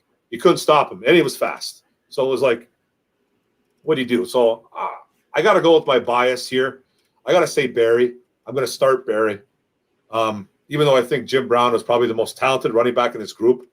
Honestly, I think he was. Jim Brown just played like 8-9 years. He didn't play long enough, man. He retired early, just like Barry kind of did. Walter, I would probably end up cutting, and that's just, there's no wrong answer here. Or no, I would trade Walter, and I would cut Walter and trade Jim Brown. I guess you can't get a wrong answer here, bro. It's like they're all phenomenal in their own right? So it's impossible to have a wrong answer, man. That's cool though. I like that though. That's a good question, bro. It's a good question. Let me see where we're at, man. I'm kind of behind, guys. Sorry. Tone T, start Gronk. Okay. We're doing did we do a tight end one there, Tone? Oh yeah, they brought up they was like start, trade, cut. Yeah. Here it is. And for me, this is kind of easy. Cut. Who'd you say, Tone? I said start Gronk, trade Tony, and cut Shannon. Listen, man, Rob Gronkowski is not fair. Like, you want to talk about a tight end? He's like the ultimate tight end. Yep. I mean, the dude is like 6'6", 265, built like a DN, fast like not a wide receiver, but like it's pretty fast. But fast for a big fella, yeah. Oh yeah, insanely fast for his size. And man, could that dude block and receive. The Patriots built entire blocking schemes around him. Right. In the playoffs. That man's I totally agree with you, man. Yeah, if I'm going to start, trade, cut here, I'm starting Rob Gronkowski. I'm starting, like you said, man. He is the quintessential tight end, man. He is the mold. The mold has been broke. it's going to be tough to ever see another guy like him that can get open, that has got the most beautiful hands I've ever seen for a tight end too, for a big kid like that. Run decent, block, best blocking tight end I've ever seen, and one of the best receiving tight ends I've ever seen. One of the, I guess if I'm going to trade anybody, I'm going to trade Shannon Sharp, and I'm going to trade Gonzalez, and I'm going to cut Shannon Sharp. I'm going to do that a little bit different. I got to get some type of value for Tony G, even though Tony G's put up the best offensive numbers for a tight end ever. Yeah. I'm not just going to cut him. Yeah, it's kind of an unfair competition because the tight end position just continues to evolve. For sure, right? In a few years, we're going to be talking about start trade cuts of guys like George Kittle and Kyle Pitts. And we're going to well, he's as fast as a wide receiver. It's like, we're just going to keep changing. Oh, yeah, for sure, right? Yeah, exactly. It just keeps evolving. We don't know. Our Max says, does anyone really know how this 2021 Lions team will play? We don't know yet, man. We don't know yet, but we have an idea. We have an idea, good. We have a little bit of an idea. We can all guess, We're all in guess mode right now, man. Everyone has an opinion. No one's really right or wrong, but you know what I mean? These glasses. No one's really right or wrong here. I don't think, but we can have an idea on how we're thinking the record's going to be. We can talk records. How they're going to play, I think is a little bit different, man. Yeah. We know how we want to see them play. It's part of the reason I think they're going to have a bad record because a lot of people are like, well, why do you think this Lions team is going to have a worse record than last year's Lions team? I'm like, if you have a team and you don't have any idea how good this team is going to be, that is not a good thing. I'm supposed to have confidence in the team that nobody knows how good the team is going to be. Yeah, exactly, man. Like we just don't know, man. Nobody is right. DC's got a question here too. Will McVay get canned after Stafford tells and shows the Rams owner he's a joke? Okay, well, first of all, I don't think Stafford's a joke. That's terrible. Talking about Stafford tells the Rams that McVay's a joke. Is that what he's saying? Will McVay get canned after Stafford tells and shows the Rams owner he's okay? That McVay's a joke. Okay. I don't know if McVay's a joke either. I don't think I'm going to put him in that category just yet. I think he might be a little bit of a diva himself as a coach. I think, if everything's said and true about how him and Goff didn't get around because of a stupid text about his girlfriend at the time. If that's the reason why they don't like each other, I think that's pretty petty. I don't know, man. I'm not sure. I don't think McVay is going to get fired after they win 11 games. I think the Rams are going to win some football games. They have a chance to win, I think, the NFC West. But if they don't win the NFC West, we all know who the blame's going to be. It's going to be they're going to blame it on Stafford. So I don't know, man. I don't think he's on the hot seat, man. Do you think McVay's on the hot seat, Tom? You think he's going to get fired? I don't think he was made the playoffs, 3 of his last 4 years? You can't be on the hot seat in a situation like that. Like, I've heard people say McVay's on the hot seat and Shanahan's on the hot seat. I'm like, these guys just made the Super Bowl. Who's on the hot seat? Zach Taylor, the Bengals head coach. He's on the hot seat. He's on the hot seat, 100%. Who's on the hot seat? Matt Nagy. He's on the hot seat. Those people are on the hot seat. Cliff Kingsbury's on the hot seat. Yeah. Sean McVay. Why do you think everybody calls? Because I see this a lot on social media. I see it on Twitter. I see it on Facebook. I see it on all kinds of groups that everybody thinks McVay is this huge joke in the NFL that it wasn't Jared Goff. It comes from a lot of Lions fans too. Yeah, that's what I'm saying. I've only seen that really from Lions fans. Why do people think, why do Lions fans especially think he's a joke? I don't get it. Just because I actually said this a few weeks ago. And I was actually asking this question a few years ago. I'm like, do y'all not like McVay because you don't think he was actually a good coach? Or do you just not like McVay because Goff is our quarterback? And if McVay is not a good coach, then it's better for Goff. It's got to be a little bit of that, right? And I'm thinking it's the second one. Because honestly, McVay's been one of the best coaches in the league. What Zach Taylor? He only really got hired because they heard that he was friends with Sean McVay. That's how much pull he has. Sean McVay is very respected by other NFL teams. And I thought so too. That guy is a great He's a great offensive mind. He's a good offensive mind. He some lists did have him a little overrated. I don't think he's over Kyle Shanahan. Like I saw the CBS list. CBS list had Kyle Shanahan at 11. And I was like, 11 best head coach? Kyle Shanahan? Where was guy? McVay? No, McVay was number 6. Oh. And you know what I think we forget sometimes? I think we forget sometimes that the 49ers a few years ago was known as the worst team in the NFL by far. I think we forget that. Like, do we not remember the aftermath of Jim Harbaugh leaving the 49ers? They were a crapshoot. When Jim Tomsula came in and messed everything up. And a few years later, Super Bowl contender. Now, I don't know why Shanahan doesn't get more, credit for that, especially when a lot of teams in the NFL are copying his scheme. So I just don't know. Wow, yeah, I don't know either, man. I'm telling you, man. I think McVay gets blasted by Lions fans too much because I just don't think Lions fans know. I just don't think they know, man. I just honestly, like you said, Tone, it's like we got to hate on McVay now because Goff's over here. So it had to be McVay's fault, right? It had to be. It's not Jared Goff. Jared Goff is a phenomenal quarterback. That's what I think a lot of Lions fans think, and I think that's the case, man. I think there was some things that obviously went wrong there, and I'm not going to totally put it on Goff either.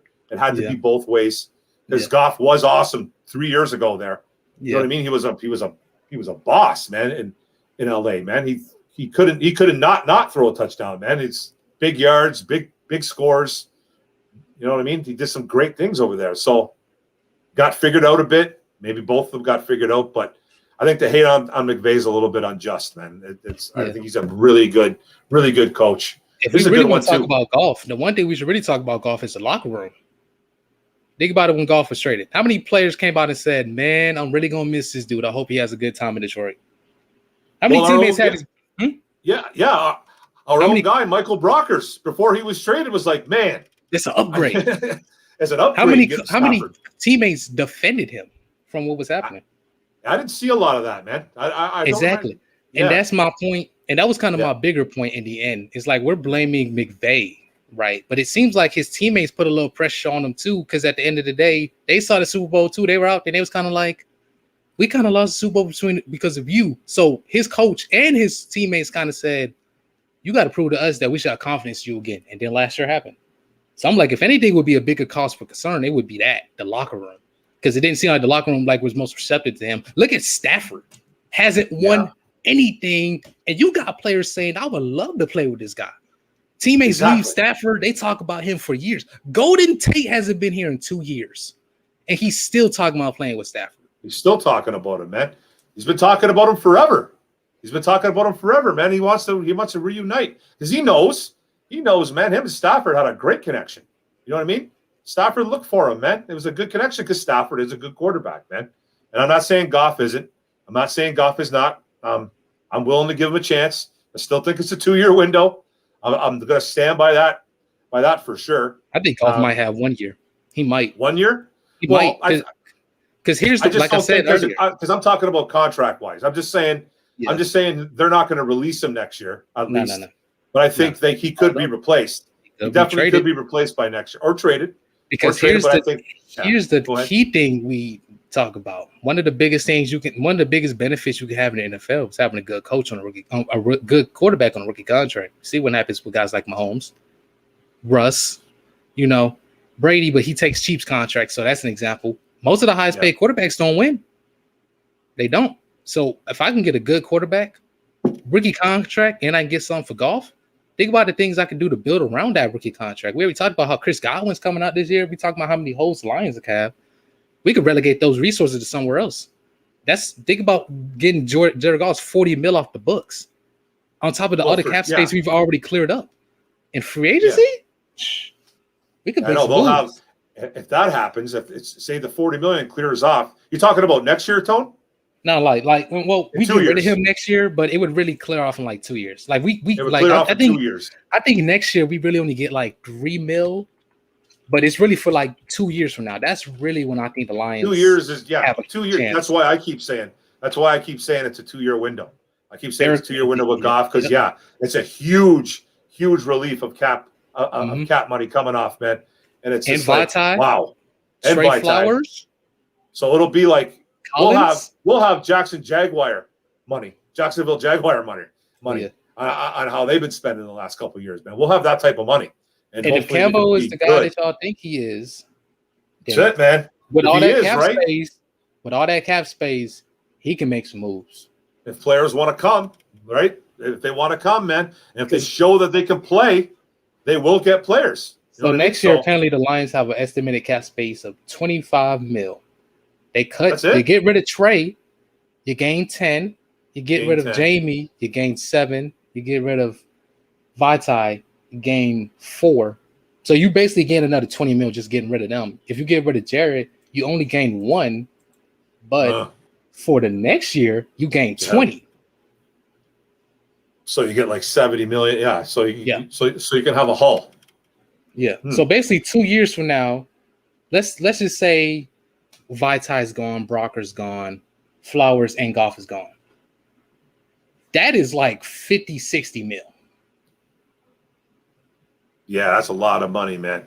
That's crazy, man. So, you know, just like you said, man, if Dan's the man and they got some money and they're playing good football, maybe some teams will want to come to Detroit and play. I hope, man. Giorgio's got a good question here too, man. If Seattle loses this year, you think Carroll's on the hot seat? What do you think about that? I think Carroll should have been on the hot seat, but I think Carroll's like been super overrated. I mean, he's already proved he hasn't really proven that he could replicate what he did with the Legion of Boom. It's already been reports for years that his speeches haven't really been working in the locker room. It's part of the reason they keep having a high turnover rate. Notice that every time they get a new guy in, he leaves. Like, you know, they had Sherman. Sherman fits perfectly for this scheme. He leaves. They get Shaquille Griffin. He comes in. He leaves. Yeah. You know, Cam and Earl Thomas. We don't know what's going on with Jamal Adams. He should have been on the hot seat, especially the way they've been handling that team. Him and the GM should have been fired. Yeah, there's Especially with something their going on drafts. over there too. Well, now too Their with Russell. drafts. Yeah, have their been drafts are horrible. terrible, man. Russell Wilson kind of talking some smack about the organization, a little bit about not protecting him, not getting O-line help and stuff like that. He could be on the hot seat. That's a good question, man. If they have a choice to lose Russell Wilson or Pete Carroll, I think they're going to try to keep Russ.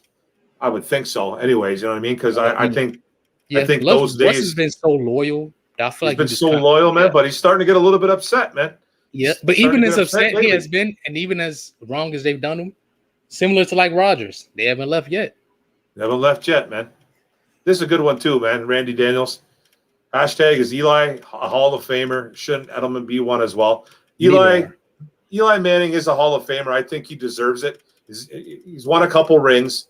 He's not the only reason why. He's put up good numbers though through the years. I don't think he's your break the mold type of quarterback, but I think he deserves to be a Hall of Famer.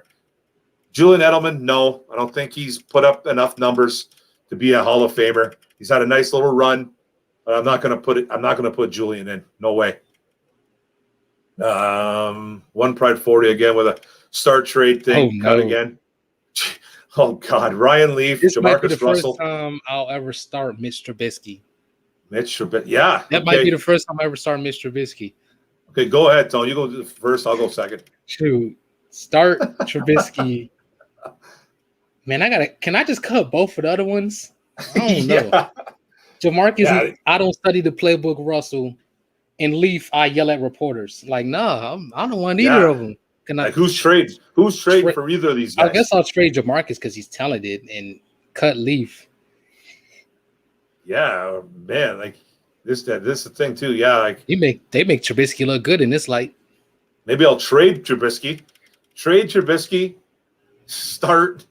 I don't know, man. Start Jamarcus. Yeah, and cut. Can I start Ryan a Leaf. trash Yeah, can instead? Can I that's Can I bad, get a guy off the street? yeah. John Gruden, is he on the hot seat? You think so? Brandon L, what's up, buddy? He wants He to know. might be. Or who's their GM? Forget his name. He's former NFL Network dude. Oh, Now, if anybody's on the the hot seat, GM, that's Mike Mayock. he might be on the hot seat. He's on the hot seat, I With think. his drafts and his free agencies. Well, he's supposed to be a football genius. You know what I mean? He's supposed to be a football genius, man, on all those drafts and all those, all that stuff, all the combines. This guy had it all down pat. His drafts have been terrible. They're terrible.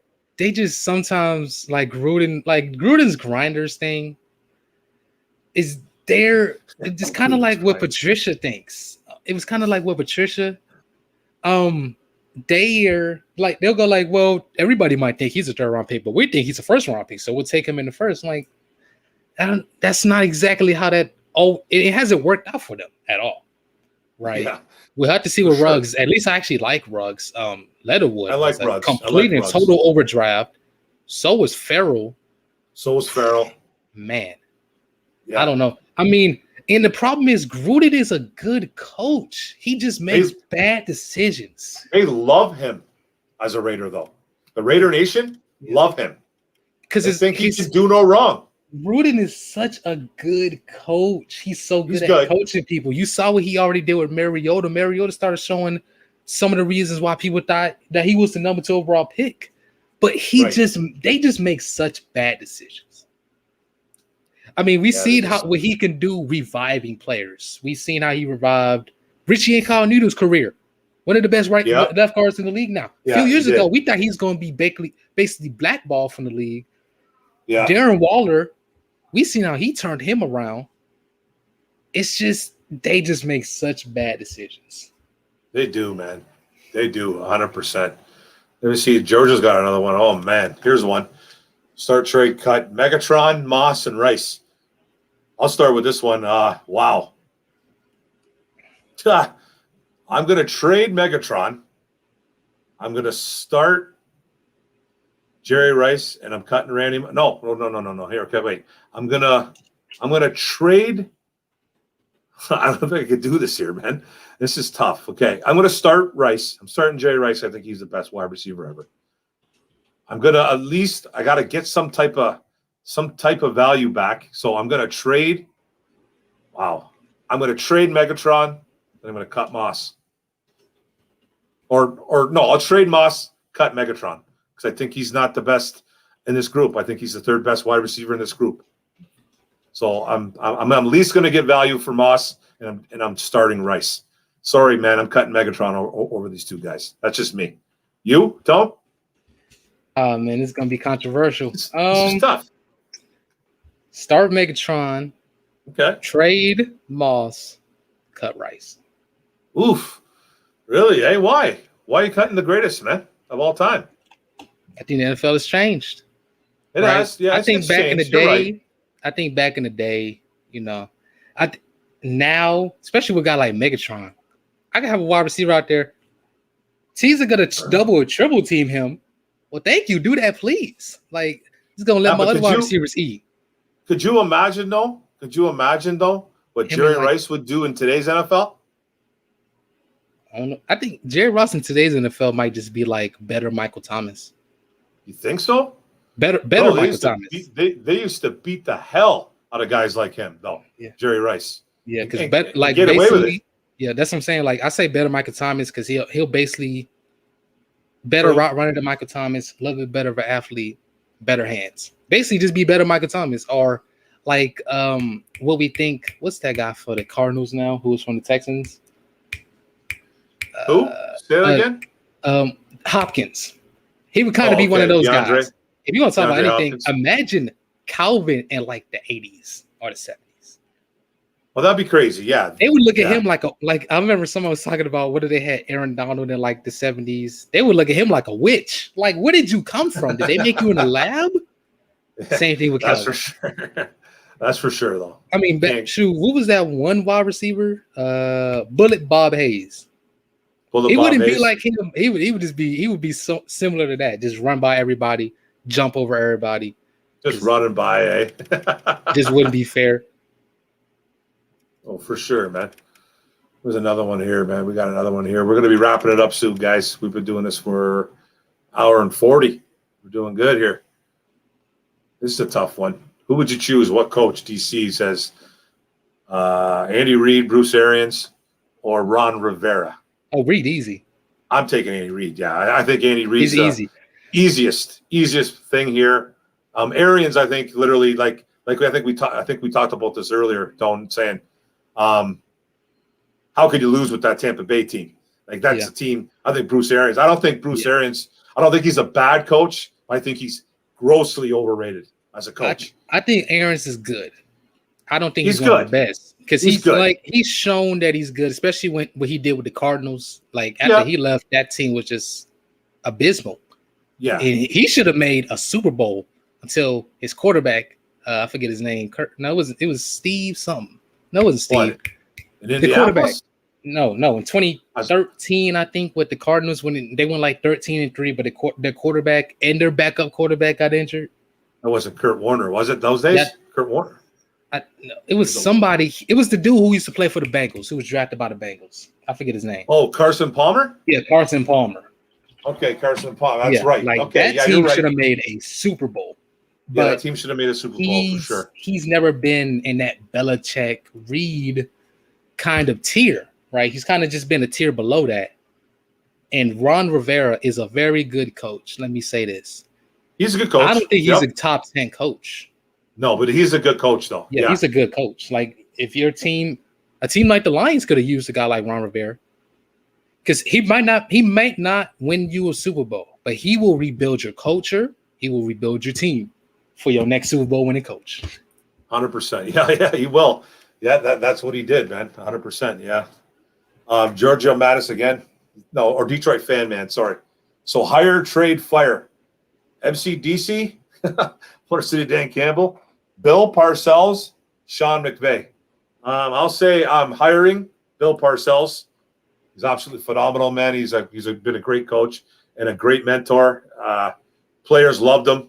At first, he was a little bit of a hard nose, but he kind of changed his ways a little bit later on in his coaching days and won Super Bowls because of it, I think, and been there, done that. So I'm taking Parcells any day.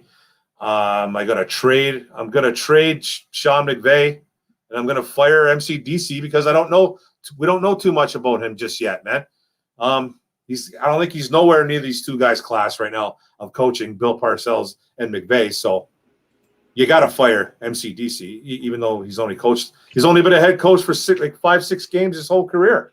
Or no, more than that. Sorry, 11 games, I think it was. He went 5-7 with the Miami Dolphins as a head coach. So I can't say that he's better than Parcells or McVay. Tone?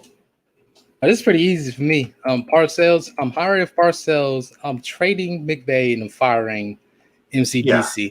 And it's just like added Bill Parcells made it real easy. Who's going to start? That's very easy, yeah. And Bill Parcells was one of the best ever. Yeah, like adding him.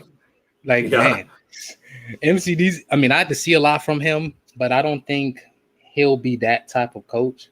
I think he's kind of been in that Ron Rivera tier of coaches, like guys who just come in, fix your culture, will set your team up for like your Super Bowl winning coach. He's basically the who's the guy? You know basketball, Mark?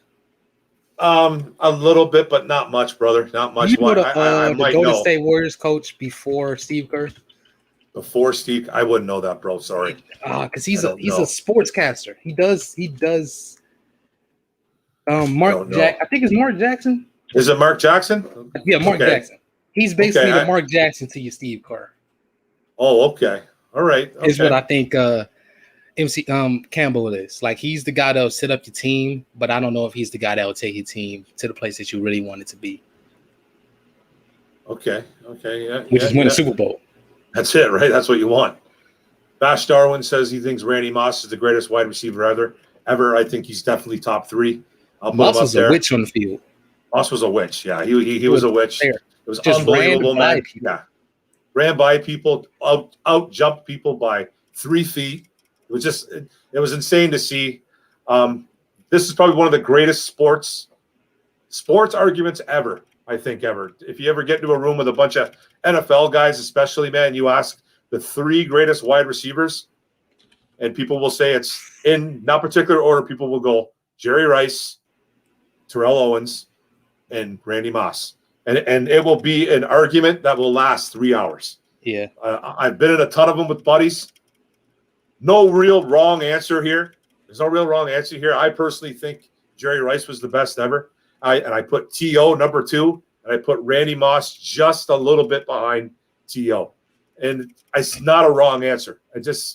I could put Randy at 2. I really could. I've never seen an athletic freak like Randy Moss. He was a total freak. Never seen anything like him.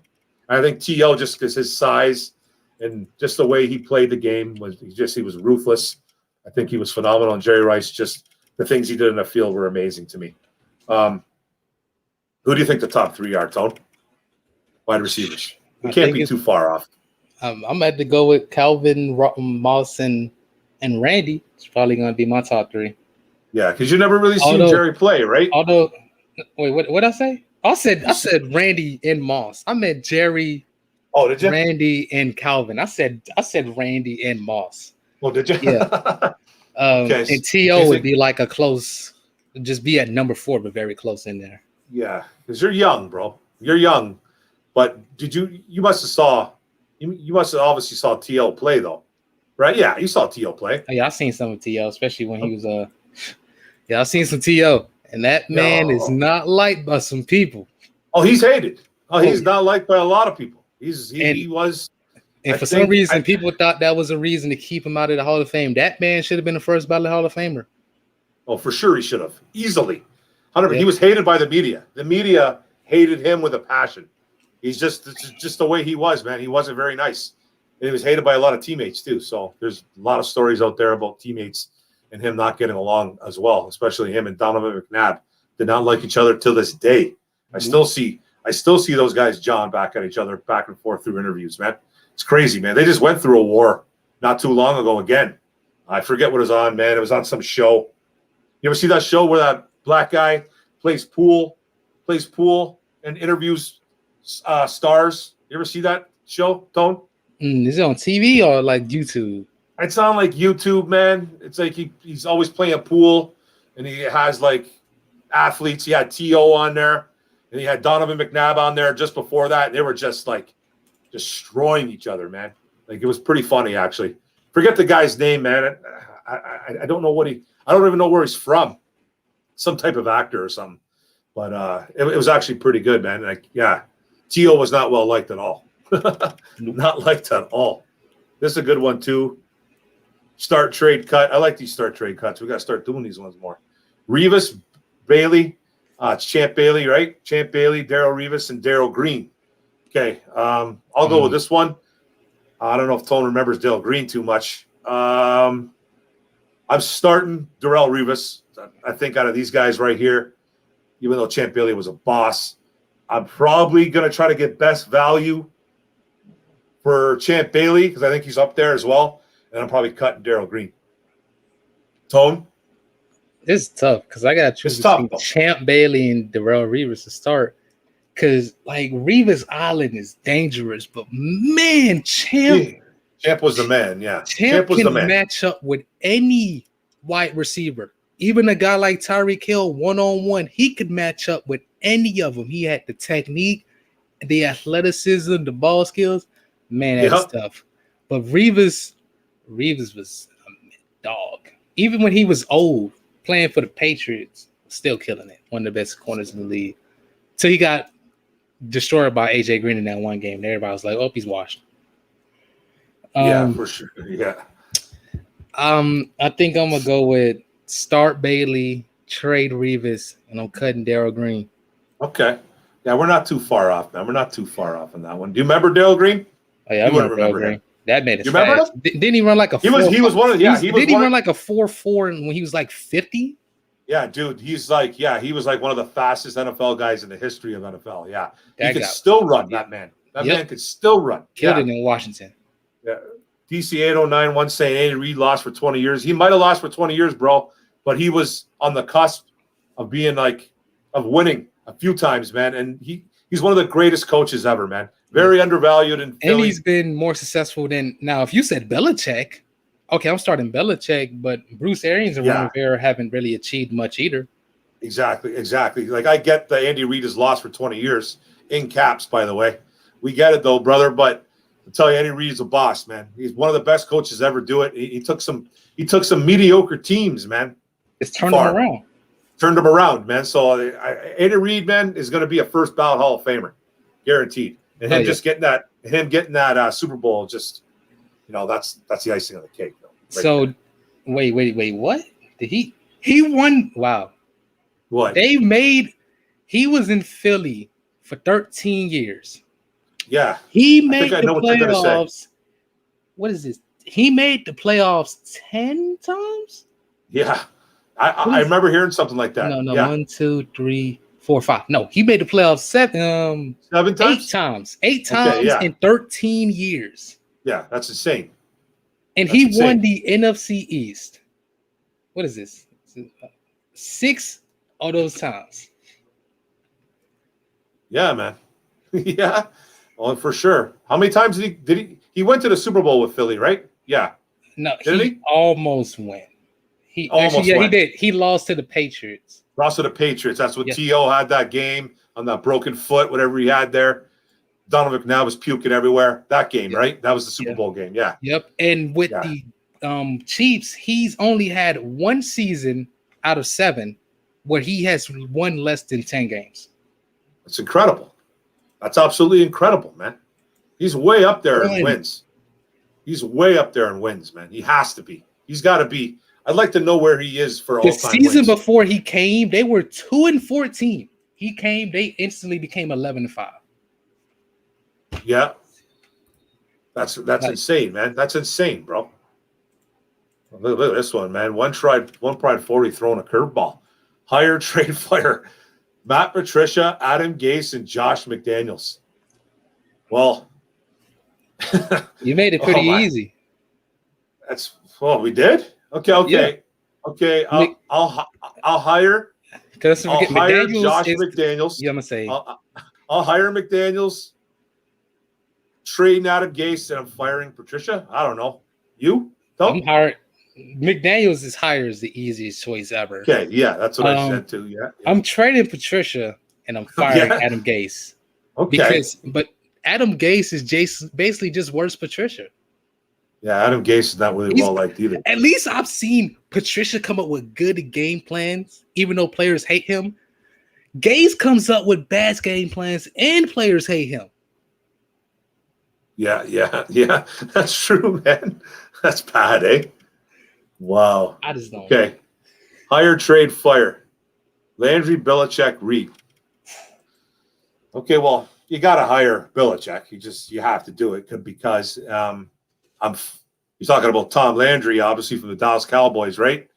Yeah. I think so. Another absolute legend. This is actually a really good one.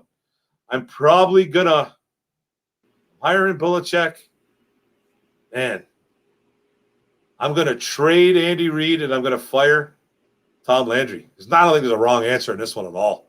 There's not a wrong answer here at all, man. Because I don't want to fire any of these guys, to tell you the truth. Not one of them.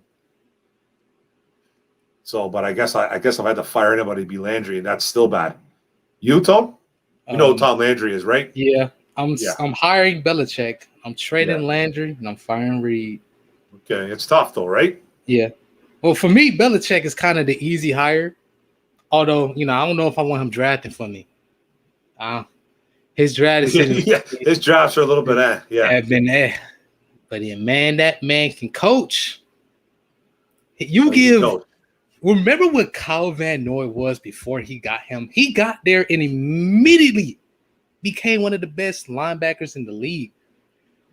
Like, remember when Jamie Collins left and went to Cleveland? And everybody's like, man, this guy sucks. He came back. And people talk about him as the defensive player of the year candidate. He's just a magician when it comes to defensive players. And every time 100%. They leave, other than Chandler Jones, they all suck. They come back and they're just good as they were before. Yeah. 100%, man. 100%, man. It's unbelievable. This is one prize. Got another good one too. Start, trade, cut. Ed Reed, Troy Polamalu, Brian Dawkins. This is a good one, man. Oh, wow. 3 of these safeties were absolute animals. Ed Reed, I'm going to start because I think he's one of the best playmaking safeties I've ever seen. I'm probably going to trade Polamalu because I got to get value for him. You're going to get better value than for him than I think over Dawkins, even though Dawkins was an animal. I guess I'm cutting Brian Dawkins, even though I don't like to do it. Tone? Yeah, I got the same thing. I'm starting Ed Reed. I'm trading Polamalu. I'm cutting Brian Dawkins. That Ed Reed was different. Ed Reed was different, man. He was just a different animal on the field, man. He was a cornerback playing safety. That's what he was. He had cornerback instincts, and he could hit. And he could hit. And that was the thing. Polamalu was just special itself too. The way he used to be able to blitz the line of scrimmage, get to the quarterback. The way he used to just find interceptions anywhere on the field. He was special. Brian Dawkins was special too. Yeah. Brian Dawkins was a dog, man. Brian Dawkins would hit you so hard that you forget where your house was. That's for sure, bro. I love that one. It's a good one. DC8091 saying we don't remember Dale Green. Yes, you do. I'm 48 years old, bro. I totally remember who he was, bro. He ran a 4.2. Yeah, that he ran a 4.2. Okay, well that one was 55, though. Hey, Champ Bailey also ran a 4.2. He ran like a 4.4 or something, man. Yeah. Champ Bailey also ran a 4.2. I did not know that about Champ. Yeah, he ran like a 4.28. Wow. Do you remember when we drafted his brother, Boss Bailey? Yeah. Remember that? Full of injuries, man. He had all kinds of potential, man. All kinds of potential. Sounds like the Lions, all right. He could not stay healthy for Detroit, man. Giorgio Manis is saying LeBeau, Primetime, and Lott. Well, you got a safety in there, Giorgio. You got a safety in there, and you got two corners, Sanders and LeBeau, so we can't do that. I mean, I'm taking Sanders of all of them anyway. I'm taking Primetime anyways, too. So Dick LeBeau was special itself, though, bro. That guy was the interception machine. Never saw him play because he played in 1902. So, but no, man, yeah, Dick LeBeau was special. Ronnie Lott, though, phenomenal safety, but you should have put him up with a different group, brother. But it's a good one, though, bro. Well, one prize tell him got to be the same position, anyways. It's all good. What we got going on here, guys? Anybody else got any more questions? Because I'm about to wrap this up. It's almost 9, and I got to kiss my daughter goodnight. Let's see. I'm surprised my old lady hasn't come on here yet and said, "What are you doing?" Hi, baby. I suppose I haven't got that yet, Tone. Yeah.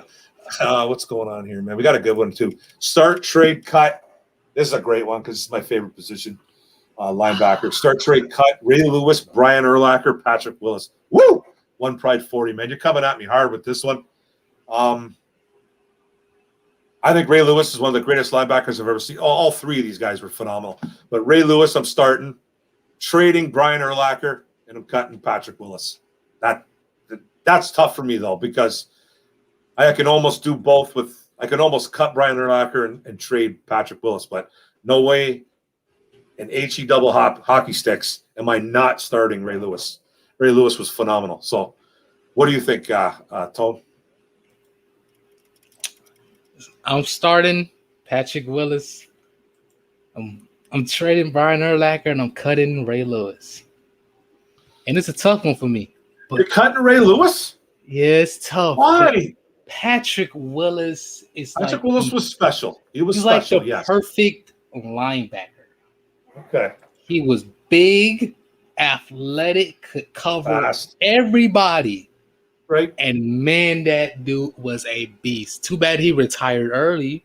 And Navarro Bowman. I think he just left the 49ers. Navarro Bowman just kind of They had that other guy. They found another guy, another linebacker, and he retired super early. Oh, I he remember retired that kid. In his third year. I remember that kid. Yeah. What was his name? White kid, right? Yeah.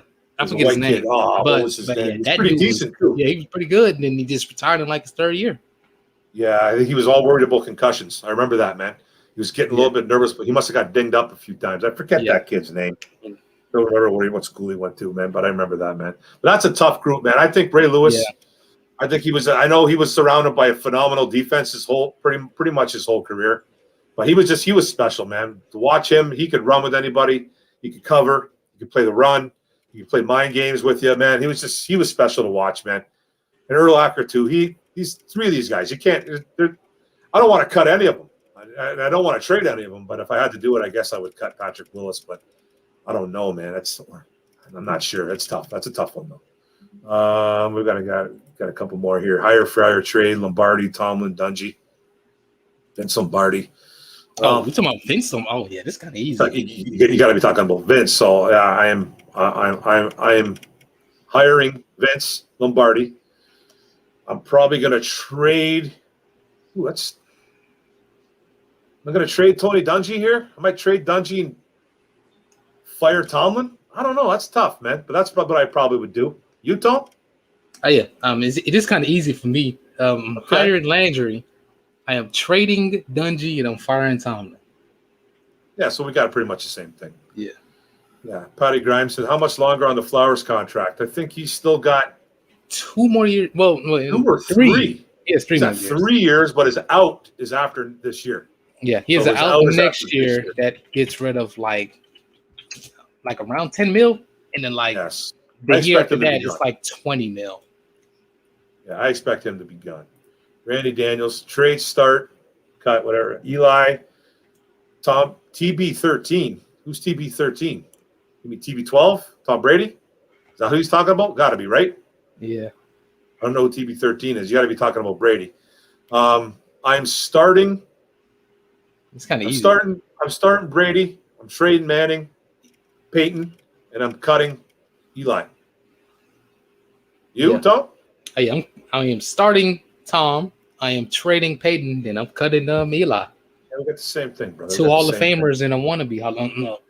Hold up. Someone stuck in my throat. Oh. This guy loves Ray Lewis. DC 809. I remember when they was calling Jared Davis the next Ray Lewis. Yeah? Oh yeah, they was like, oh man, he pumps up the defense and he's a leader and he's so fast and strong and he hits hard, and it was mostly talking about his leadership. I barely heard him speak. I never even heard the guy talk in an interview, really. Yeah, it was Chris Borland, that's the guy. Chris Borland, that's right, man. With Ohio State, didn't he? Yeah. Okay, that's right, man. Chris Borland is a Buckeye. Lott played DB 3 seasons, I believe, so it's both ways. I don't remember. Yeah, I think he played corner later in his career. Okay, I did not know that, man. I do not remember that. Yeah, he was Wisconsin, but man, this. Right. Yeah. I'm gonna do this start trades, cut stuff until the regular season. Keep it up, One Pride. We like it, buddy. He retired his rookie year. His rookie year? Uh-huh. Orland did? Yep. Wow. He retired after his rookie year. After his rookie year, that's right. He got all nervous about concussions. I remember that, man. He started talking. I remember an interview with him saying, like, I'm just worried about how I'm going to be with my kids. He's like, I want to have a family. I want to do this. I want to do that. I want to do some things. He's like, I'm just worried about it, man. So I'm going to back it up. I remember that. In like a 3-year time period, the 49ers lost him, Navarro Bowman, and Patrick Willis. Like, man, that just sucks. That's crazy. DC 8091 says Urlacher was a safety playing linebacker. Yeah, he played safety he played safety at New Mexico State in college, didn't he? Pretty sure he was a safety. That man, I don't know if you remember this about him, Tone. Do you remember this about Urlacher? He returned punts at New Mexico State. I did not know that. Yeah, he returned punts, man. Like, he wasn't their full-time punt guy, but he was that athletic and that fast in college that he was a punt returner. I remember that, man. That's how special he was. Okay, we're going to do one more, and then I got to go because it's 9 o'clock. I can't believe I'm doing it for 2 hours, man. That's good. That's some fun. Start, trade, cut. Lambert, Buckus, Willie Lanier. Okay. Do you remember any of these guys? I remember, defensive guys. All the Lambert, he's the Steelers. He was a Steelers linebacker. I know what Lanier is. I'm pretty sure he played for the Chiefs. And Buck is. Didn't he also play for the Steelers? Willie Lanier, I know he played for the Chiefs for sure. I don't know who else he played for though. Buckus, you know who Buckus is? Yeah, Chicago Bear linebacker. I'm surprised he didn't bring up that other guy. Who played for the Broncos? Was known for like being the nastiest player of all time. Oh, Bill Romanowski? Yes. He was dirty. He was dirty, man. He was dirty. He was a snake, man. He was a snake. He had problems with Shannon Sharp back in the day. I forget I heard the story that somebody told him, they basically told him to be nasty, and he said, oh, I'm going to live my life like this. And he just snapped. Well, yeah, there was stories out about Romanowski supplying the NFL with steroids. That man was crazy. there was all kinds of accusations. He's the guy the guy that you like having on your team on Sundays, but every other day of the week it's just, oh my gosh. Every day of the week, I was like, hey man, I can't hang out with you, bro. I'm sorry, man. It's like you're just too much, dude.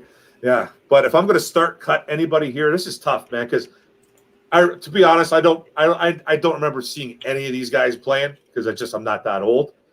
But Butkus, just hearing about Butkus and just seeing old tape and just seeing old interviews and old highlight videos and stuff like that, I'm starting Butkus. I'm probably going to trade Willie Lanier. Then I'm going to cut Lambert. I don't think there's a wrong answer here. I think all three of these guys are in the Hall, all three of them. So that's a tough one, man. I don't know. That's a tough one, Tone. I know you're young, so if you got an answer, let's hear it. You got one? Yeah, it's tough between Butkus and Lambert, because if we're talking about modern NFL thumpers, I don't know. And then Lambert wasn't always that big, but no, he wasn't, man. But he hit like a truck. Man could cover. Yeah, he could do some things. He could do some things. And the modern NFL Tampa too. Oh yeah, he did some damage in that. But yeah. I'm gonna go with Lambert, Butkus. I'm starting Lambert. I'm trading Butkus. No, wait, no, that's backwards. I'm starting Butkus. I'm trading Lambert, and I'm cutting Lanier. 100%, man. Good answer, Tone. Man, we're about 2 hours, 6 minutes in. I'm gonna cut it short, man. Tone, what do you got to say to the guys in the chat? What's going on, brother? Well, it was great coming on here with you guys today. Lions are gonna be bad. Lions don't have a top 10 O-line, and this Lion defense is trash. Oh, okay. Thanks a lot, guys. Thanks to Tone for coming on. Thanks to Mike for showing up and being on with us as long as he could. We had a blast. Thanks to everybody in the chat, man. Thank you very much. It was awesome. I'm going to have some videos to be dropping next couple of days. Your boy's been working out in the sun for the past 2 days, starting a little bit of a new job. But I'm going to get on those videos by tomorrow, and we'll be good to go. Thanks for joining on Orum'S Den. See you next Tuesday. We're out, man.